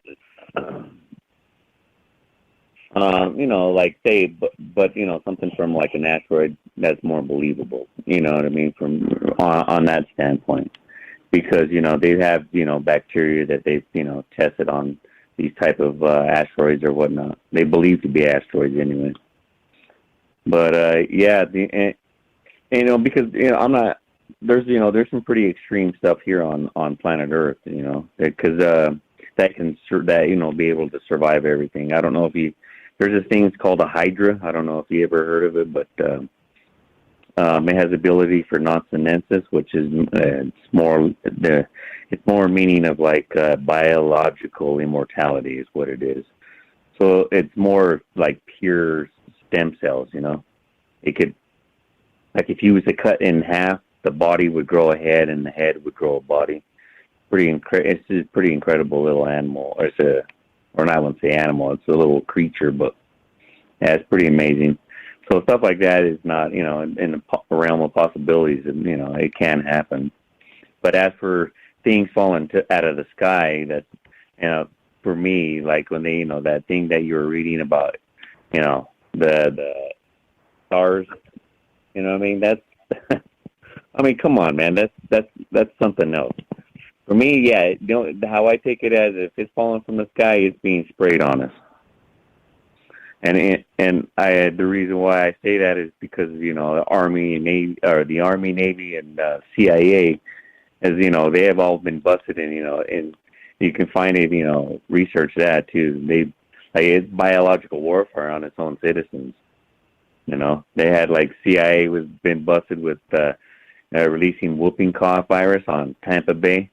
Using boats. The Navy had sprayed San Francisco with biological pathogens that, cause pneumonia, which is obviously, it's a virus, so, and what's funny is I used to say, what people think it's floating around in the air. This probably is, like the Army, they released millions of mosquitoes, in the hopes of to spread, yellow fever. I was in Savannah, Georgia, and people, all these people, like, this weird stuff that's going on now. You just never know. So I don't know, man. Like, you read some of that stuff. That's what I'm saying. Some of that stuff is like, you can't believe everything you're reading on there. Yeah, of course. You're preaching to the choir on that one. But I mean, yeah, and I think you may be right. I think there's a whole bunch of that where if it's coming from the sky, what is it? And the syphilis stuff, and back in the the black community back in the, what was it, in the 30s when they did that. 40s, I don't know. It was a long ass time ago, but I mean, like, there's tons of terrible things they've done to kind of test on people. So maybe I think you're possibly maybe with a bunch of that. So I'm going to go with thumbs up, and we'll drink some maybe juice. But yeah, I mean, I don't know. Like the science stuff, right? I don't know. But okay. But you do agree with me that bringing back something from Mars could be dangerous, right? If we don't handle it correctly. Okay, now let's get into that subject. Yeah, that's a whole different ball of wax right there. Because if we're talking on, like, let's go with aliens, on an alien species or whatnot. Okay, so which is it? Are they walking among us? Can they walk among us? Or, we're not being affected by any kind of pathogen, we're airborne or soil or water, because if these people are planetary, universal visitors, and you can't go down on every planet, but there is life on a planet, and you want to research it, you want to check it out. Either you have the ability, like, Star Trek, they scan the Earth, and boom, boom, boom, all the information pops up. But it doesn't go into like a cellular or biological, real small, things that could kill you. But it does tell you, hey, it's breathable. It's, you have this and this. There is animals there, but, that's why you'd take like a weapon or something down with you. But even then, these things that I believe, like these great people are saying that they're seeing, maybe these are like biological, like robots, they can come down here, but they don't really breathe, or consume anything. They can just, they're here for exploring, because the original people that are the space jumpers are, they could be different species that can come down here. So you're not be able to go down to every planet, to go check it out. And if you do, you're probably, just like what you guys were talking about earlier, you're not going to come back. It could be due to the time frame. I don't know. There's theories on that you could go down to the planet, you come back, and everybody's aged like years, and it's only seemed to be 15 minutes down there or something. Yeah, based on the gravity signatures of black holes. Like, yeah. The gravity. Yeah. So, well, and then not just that. Then there's the radiation down there, and there's all kinds of things they tell us about it. But again, I think we don't we won't really know until we actually get boots on the ground, and actually are able to kind of dig into the Martian soil and look at the water content and all kinds of stuff. Like there's actual like science that still needs to happen for us to really understand a lot of that. Well, again, like you said, but what do we believe? Are there people on Mars already? Right? Some people suggest there are, with the secret space program and things like that. Yeah. So, what's interesting too is that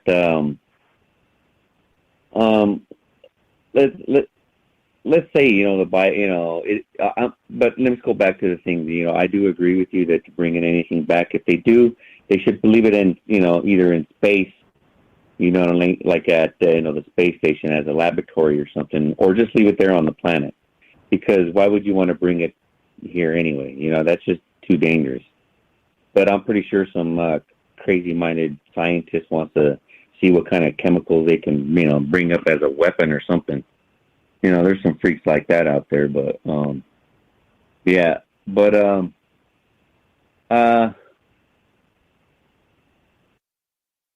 what I was going to say earlier was that what was interesting, I remember seeing some old, like the first little robots that we sent to Mars, the little Not the ones now. Not, I don't think it. Maybe it was Curiosity. But anyway, they had pictures of the track, and I remember somebody had put a video together, and they were, this is like happened to do with like the cleaning part, where they said they were cleaning these robots or whatever that we have out there on Mars. But what was interesting is the part that he was talking about was when they were looking at the tracks of these things. The tracks of, the little tracks of it, that they look like, in some pictures, they look like the soil was eating part of the metal away, right? And it was like, they were and it was not only, it was in a few different pictures, different angles. It kind of does like a selfie or has, takes a picture or part of it and, the skyline or whatnot. But the interesting part was that, it was decaying away slowly. But then, when you had the cleaning, that was the other thing that it was, that was like someone changed the tracks on it too as well. That was another thing that they didn't really talk about, but that was interesting. If that's the case, if it's eating through metal, something like that, you don't want to bring that shit back here. No, why would you want to? And plus, I don't think NASA's got the know-how to even send something out there like a return rocket. I mean, they're sorry. What are they going to do? Yeah, well, I think that's part of what we were talking about, the actual engineering to bring something back from Mars without people there is that seems colossal, right? I mean, yeah, I guess we'll see. And in so many cases, we have to kind of take the propaganda we get as on a bit of faith that at least they're telling us a bit of truth. But even then, right, here we are still having a tinfoil hat show in the middle of the night, right? Yeah, I'm pretty sure the truth comes out. You just got to catch it in little tidbits. They send it out, and then they throw out all their propaganda or what you want to think you want to hear, but it's there, But I would like to agree with Elon Musk. I would like to be a part of his team to go like a one-way trip to Mars, just to even say you're on a different planet. You know what I mean? Would you go? Yeah, I would go for sure. Me and the wife were talking about it. We were actually wanted to sign up for the mission for that. They were asking for volunteers, go through all the physical training to see if your body would be able to handle some of that. But yeah. Well, we would like to have done that. There you go. Brass balls. Brass balls, Kelly. I mean, I think it's, like I said, it's terrifying and it's inspiring all at the same time. Knowing it's probably going to be a one-way trip, but you're right. I talk about amazing things, right? Yeah. If you actually go there, you'd be able to see like a Martian sunrise and a Martian sunset. You'd be able to see what Earth looks like from Mars. It would be incredible. Because to me, the incredible part would be the initial launch, but the travel to Mars, to look upon the vast universe with your own eyes, no more telescopes. That's the closest I get was, enjoying. That's why I have a telescope and the biggest size I got, I want to go bigger, but, that's a lot of money, man. That's one out of pocket, but I want to be there just to feast your eyes on. You know what I mean? Yeah, exactly. And to land on and the approach of the planet, landing. Maybe if you do make it safely, and then to put your foot down on another planet, that would be, that'd be incredible. Agreed. And NS in the chat says, I would not want to die on Mars. Earth is freaking beautiful. And I kind of agree there. Like there would be that an eternal homesickness. We'll see what happens. So Elon Musk has pushed it back to 2026, and I have a hunch it's going to go from to 2028, maybe possibly 2030. I mean, he's 49 years old, right? Elon Musk, so he's not not a spring chicken anymore. So he's got to get his ass up there, or pretty soon he's going to be too old to go through the rigors of space. So it's got to happen. He's like kind of TikTok on the clock. Yeah, that would be. I don't know though. He's got the money to do it. Even if he has to, like, I think he would probably want to, even if he died in space, he'd be even happy with that. But yeah, even though it's like that comment was is how beautiful Earth is, still, I still wouldn't like to investigate Mars, just to see. You never know. But where you want me to drop me off at? What is that? Right Cydonia. Cydonia. You got it, baby. You got it. Right there, right next to the face in the pyramid. That's where I want to be dropped off, right there. Yeah. Just to prove it. Yeah, of course. They wouldn't do that, right? You'd be like as far away from possible. They'd be like, no, the base is over here, Kelly. You're like, fuck off. I'm going to Cydonia. Yeah.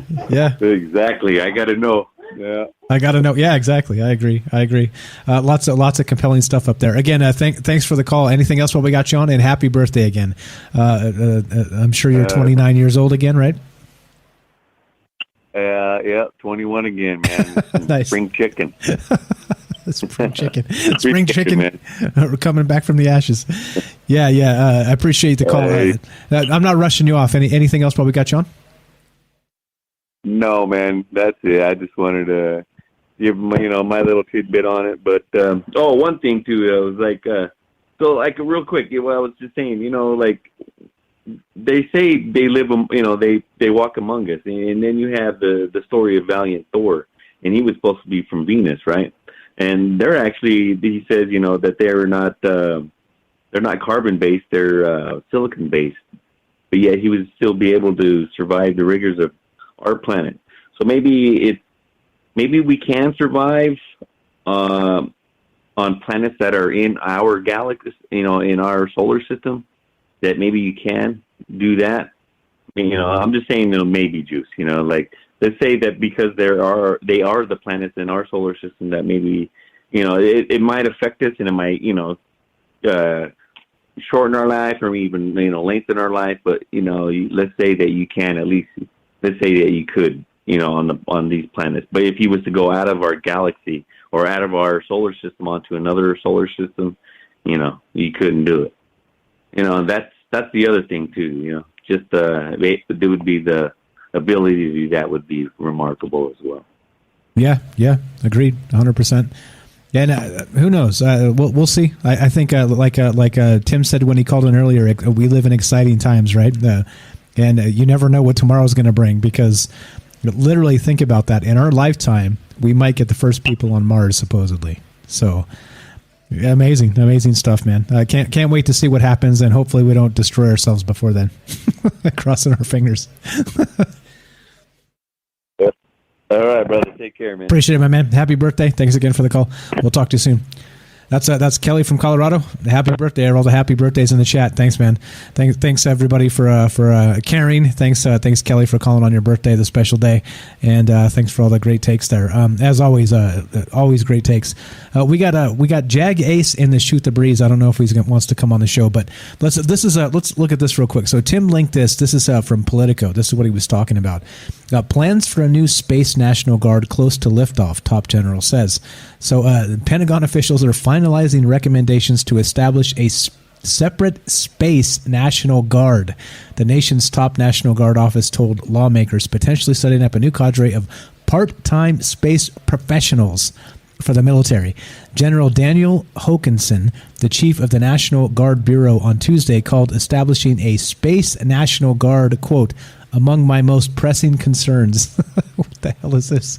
He continues, I believe we're fairly close on that, Hokanson said during a hearing of the House Defense Appropriations Subcommittee.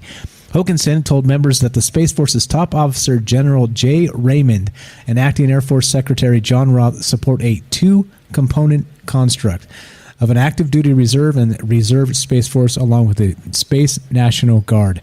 The trio, he testified, have met with Deputy Defense Secretary Kathleen Hicks and are set to begin again Wednesday ahead of a briefing with Defense Secretary Lloyd Austin on the plan. Yeah, I don't know how the hell you do that, right? You're like, deploy the National Space Force Guard. The alien invasion is beginning. This is the world we live in, guys. What the hell does this even mean? All right, let's try Jag Ace here and see if he wants to be on the show. Jag Ace, what's up? You're on the show, man. I don't know if you want to be on the show, but I thought I'd give it a shot. You were in the queue there. Test 1 2. Can you hear me? Test 1 2. Jag Ace, you were on the air. You had a Facebook channel you wanted to plug, you wanted to talk about? Researcher? I guess maybe new to Discord. All right, no problem. So I'm going to put you back in the thing there, and there we go. All right. So he's typing. Okay, so anyway, we got time for you guys. We've got 20 minutes left. Okay, that's cool. He says no mic set up yet. That's cool. All right, so if you guys want to be part of the show, you know what to do. The phone number's up. Discord, you know where to find it, troubledminds.org. And there's more here, right? So I was kind of going through a bunch of this. And again, Robert shared this as well from CNN. The melting glacier reveals World War I cave shelter and artifacts. So I'm going to read a little bit of this because this was shared again, probably on point with the melting permafrost type stuff. Researchers have discovered a treasure trove of World War I artifacts from a cave shelter in northern Italy revealed by the melting of a glacier. During the war, the cave shelter housed 20 Austrian soldiers stationed at Mount Scorluzzo on the Alpine front, close to the famous Stelvio Pass, historian Stefano Morosini told CNN Tuesday. While people knew the shelter existed, researchers were only able to enter it in 2017 as the surrounding glacier had melted. Added Morosini, who is scientific coordinator of the Heritage Project at Stelvio National Park and teaches at the University of Bergamo. So how come the glacier has lasted since World War I? And anyway, I got some questions here. Regarding this. Okay, so anyway, good stuff. Let's go to the chat and see what's up. The people still out there? Anybody still out there? What's up, Tam Bam? Welcome to the show. Thanks for waking up early for us again. We got Brian says Dark Side of the Moon. What else do we got? What if we were the ones giving them the ideas and things to build all this time, and these things were never there till discussion came about? Maybe, right? They call that putting it in the air. And things don't happen until the ideas become something to think about, something to talk about. Sherry says, better planets than here. Where? Where's the next one? That's okay, Jag. I see you there. No mic set up. No problem. You're welcome when you get one set up. Hop on the show. No problem. Let's see. Brian says, I truly believe our origins go back to other planets, to the constant orbital rotation. They shift and tilt. The patterns change constantly. Once upon a time, we were on another planet in the same spot. And I think maybe, right? Ancient civilizations and all the rest of that. What's up, Cool Channel? I see you there. It says, I just see Mars as a joke that only privileged, sheltered people enjoy. I have no idea what you're talking about. Let's see. Does my purchase ensure that Peru will always kept down so we can all enjoy low-cost coffee? I'm not. We making jokes here? I just don't understand. When I buy low-cost coffee from Peru, am I part of the deep state? I don't know. Give me a call if you want to clarify. I have no idea what you're talking about. Seems like you're on a bit of a tangent there, but anyway, it's okay. We're allowed. Okay, so what else do we got? We got Marge. Penny's checking out for the night. Good night, guys. Thanks for hanging out. The Space National Guard is a private agency. Okay, all right. Robert says, "What does Space Force do? Are they out in space here doing work on space? What? I think it's unclear. I think it's a little bit unclear exactly what Space Force is doing. Yeah, right. They're clearly working with the Air Force. I would expect, but yeah, I don't know. Let's check Dogecoin. See if it's gone up. Yep, it's gone up a penny. It was 64 cents. Now it's 65 cents. Holy shit! It's gonna hit $1. It's gonna hit $1 by Saturday when Elon goes on Saturday Night Live. It's so crazy. All right, so again, back to the Guardian. The flu comes from outer space, claim some scientists, right? So again, this is what I'm talking about. I just don't know.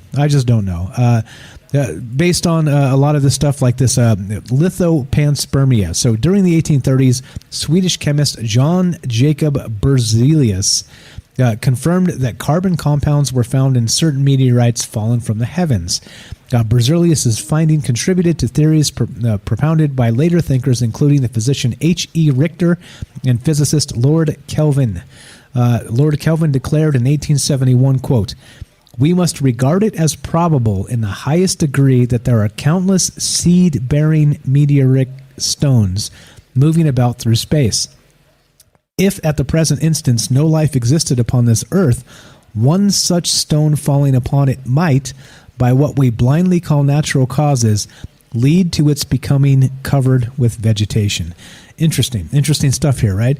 And so this isn't even new. This panspermia and this lithopanspermia is not a new concept. This has been talked about for hundreds of years here. So again, like how much of this do we believe? I think that's part of the problem. A lot of the information is I don't know if it's, I don't want to call it fake, right? But it just is what it is. It's spun by the media and all the rest of the crap we always talk about. So here we go. Here's the article I'm looking at. So this is the panspermia theory, right? So panspermia is a Greek word that translates literally as seeds everywhere. The panspermia hypothesis states that the seeds of life exist all over the universe and can be propagated through space from one location to another. Some believe that life on Earth may have originated through these seeds. Mechanisms for panspermia include the deflection of interstellar dust by solar radiation pressure and extremophile microorganisms traveling through space within an asteroid, meteorite, or comet. Okay? 3 popular variations of the panspermia hypothesis are this. Number 1, lithopanspermia. Impact expelled rocks from a planet's surface serve as transfer vehicles for spreading biological material from one solar system to another. All right, that makes sense. So we could have maybe Mars actual biological material here already. Maybe from that, lithopanspermia. The second, ballistic panspermia. Impact expelled rocks from a planet's surface serve as transfer vehicles for spreading biological material from one planet to another within the same solar system. So we have from one solar system to another, then we have from within the same solar system. Then we have directed panspermia, which is the intentional spreading of the seeds of life to other planets by an advanced extraterrestrial civilization, or the intentional spreading of the seeds of life from Earth to other planets by humans. And I think that's what we're looking at when we're going to Mars, right? We're gonna have directed panspermia because we're going to be taking actual microbes from Earth, and people are going to be pooping up there, right? They're going to be eating and doing our thing. Let's see, what do we got? Let's see, what do we got? I was reading the chat, hanging out, seeing what's up. Let's see. Okay. All right. So there we go. So again, I don't know. There's a lot of really good stuff here. Let's see how long this video is. Stephen Hawking talking about how did life begin, and talking about that's all right. We'll skip that. All right. Anyway, so looking to talk to you guys. We got a few minutes left, about 15 minutes left of the show. So if you want to be part of it, you know what to do. 702-957-1037. Click the Discord link, troubleminds.org. Get your ass in here. Let me see what I missed tonight. I got all kinds of articles. The 10 diseases. Here we go. Here's this. Now, this is from Northrop Grumman, right? Which is actually a government contractor. And not only a government contractor, one of the more infamous government contractors, right? Up there with Raytheon and the rest of these guys. But here we go. Northrop Grumman reports this. And this is from 2020, June of 2020. Let's see. What's up? Are you talking about me? What's up, Scorpio? Why don't you show your face? All right, here we go. Let's show my face. All right, maybe. Yeah, it's on the thing. It's on the channel, dude. It's on the channel. Go down to the news show. My face is on every news show. So the reason I don't at night is because I'm drinking a little beer. I don't want you guys to watch me drink beer, but maybe I will in the future. I almost did tonight, to be perfectly honest, but whatever. Anyway, so can viruses survive in space? All right, can they? I think that's the question. So the pathogen particle prognosis, right? So viruses are everywhere. Some don't infect humans, while some, such as the common cold, cause minor irritating symptoms. Others are both contagious and potentially critical. Today, we're facing challenges with respiratory illnesses that spread rapidly and don't easily relent. What if we could get away from it all? Far, far away, and slip the surly bonds of Earth to avoid the impact of on-planet pathogens. It's an interesting idea, but what's the prognosis? Can viruses survive in space? And yeah, there we go. All right, so let's see. It's here we go. The prognosis is yes and no. Outside the confines of the ISS or shuttle, even the most resilient respiratory illnesses will have a tough time. But inside pressurized metal transports, there's a different story. Astronauts can easily bring colds or a flu from home and infect fellow crewmates, while seemingly long-dead diseases can reemerge as immune systems struggle with the stress of space-based living. The bottom line, space is no virus vacation. While you're probably protected from alien pathogens, probably, notice the word, what you're already packing could make an outer space adventure very, very uncomfortable. There we go. So, at least there's people talking about this, and I don't know if it's, if there's any actual definitive answers here. So here's another one. This is actually a scientific paper written regarding alien pathogens. So this is the type of stuff I'm talking about. Like there's people thinking about this. There's science doing science on this stuff. And thanks, Sherry, if you're bouncing. I appreciate you hanging out with us tonight. Let's see. Jay says, that's funny. No pics of Mike drinking beer, running for office. Nah. All right, let's see. Let's see if I can get the camera up. Hold on. I don't even know if we have a what you call it. Yeah, no. I'll do it next time. I'll do one of these other times. If you're dying to see my face, it's on the news show right there on the YouTube channel. So it's no big deal. It's really no big deal. But okay, so anyway, let's finish this up. A few minutes left here. Again, looking to talk to you, and if not, then I'll just read some of the rest of the stuff. Let's see. What else did I miss? I had a whole bunch of stuff kind of pulled up, ready to go, and we pounded through a bunch of it. Let's see. What do we got? To the Atlantic. Let's see. All right, here you go. Here's one. This is from theatlantic.com, and this is interesting. This. Why hasn't disease wiped out the human race? Fear of extinction is human. Thankfully, so is resilience. So they say, right, that they're talking about the 2014 West African Ebola outbreak. And as an infectious disease physician, I was interviewed on outlets such as CNN, NPR, and Fox News about the dangers of the virus, and the answer I gave was always the same. Ebola is a deadly, scary disease, but it is not that contagious. It will not find the U.S. or other industrialized nations hospitable. All right, good. Right, that's good. That's a good thing. In other words, no, I wasn't worried, and not because I have a rosy outlook on infectious diseases. I'm well aware of the damage these diseases are causing around the world: HIV, malaria, tuberculosis, the influenza pandemic that took the world by surprise in 2009, the anti-vaccine movement bumping cases of measles to an all-time post-vaccine era high, antibiotic-resistant... Now, this is the scary one. Antibiotic-resistant bacteria threatening to collapse the entire structure of modern medicine. And this is all real. And it says all these, like Ebola, are continuously placing an enormous number of lives at risk. So, yeah, like tons of stuff I was looking at tonight to make sure I kind of got like a wider view of what this was and how we should be thinking about it and looking at it. So anyway, I'll link some more, a couple more articles here, and let's finish this up. We are done. It's a lot harder, guys, when you don't call. It's a lot harder. I have to go through a bunch of this crap. I don't get to drink beer. I get irritable. If you don't call me, I get irritable. So let's see. What else do we got? Let's see. What else? Let's see. Michael, one more great show. Thank you. Thanks, Robert. Appreciate it. Jag A says, do those med beds really exist? I suppose they would take care of any health issues and viruses. If so, the med beds, that's from, what's his face? Randy Kramer talking about the med beds on Mars and stuff, right? Yeah. Robert says, I've seen Mike's strikingly handsome face. If I was an alien, I'd abduct that face immediately and genetically hybrid it. Thank you. I think maybe it has been. Brian says, are you like me, Mike? Are you also a ghost? No, sir. I'm not a ghost. I'm an actual person. So, okay, anyway, let's see if Dogecoin has gone up anymore. Since we last checked, 65 cents. It's 67 cents. Oh, my God. I'm not shitting. Look. Oh, you saw it. Unbelievable.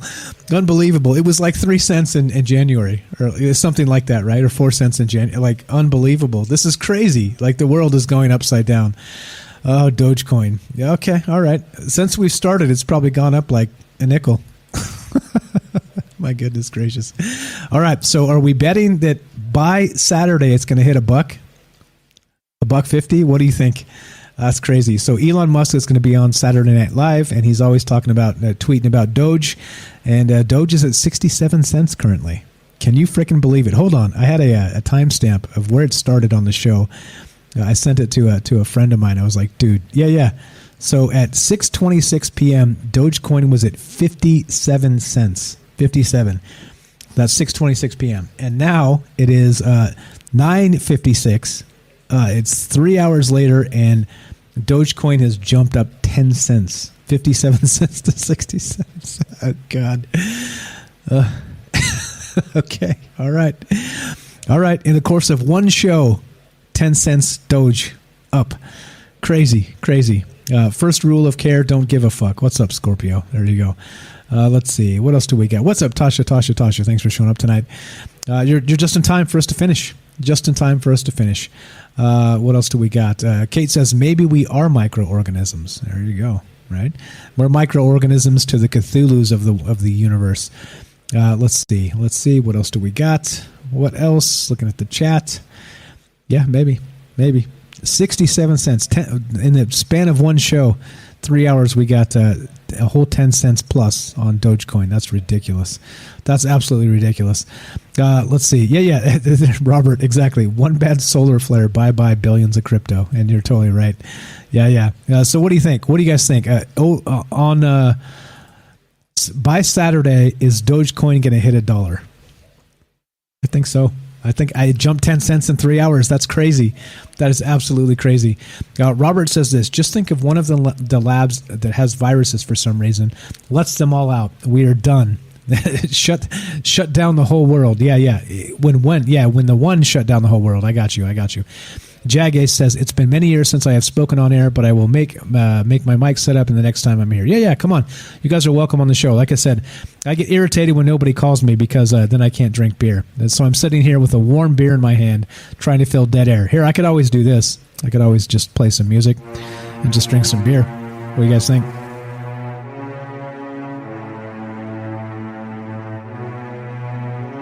That's less fun, right? That's totally less fun. Yeah. So anyway, we're done. So the outro music is really what that is. But this is the thing, right? We do this show 3 nights a week, Tuesday, Wednesday, Thursday, 7 p.m. Pacific, and we do the news show. The news show, Conspiracy News with Michael Strange. You can find us on Twitch, twitch.tv/Troubled Minds Radio. You can find us there on Monday and Friday, and they go up on YouTube the next day. So you can find everything on YouTube if you're patient. If you want to catch us live, Monday and Friday, 3 p.m. Pacific on Twitch. Tuesday, Wednesday, Thursday, 7 p.m. Pacific for Troubled Minds on DLive, Facebook, and YouTube. Anyway, just go to the website, troubledminds.org. You'll find all the stuff. Thanks for hanging out with us tonight. If you don't call me, I get grumpy. Don't make me put a bunch of clips together and just play some clips and drink beer, because I'll do it. I've done it before. I'll do it again. All right. We're finishing this up.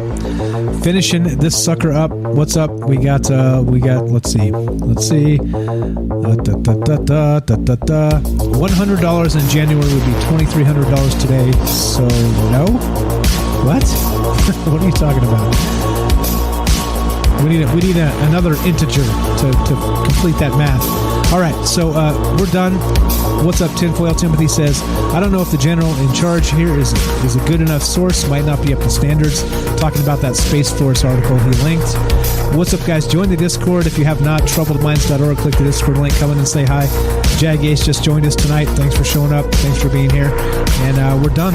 We're finished. We'll be back tomorrow night with Ash talking about all kinds of weird stuff for the evening. Thanks for hanging out. Thanks for being here. From our Troubled Minds to yours. Have a great night.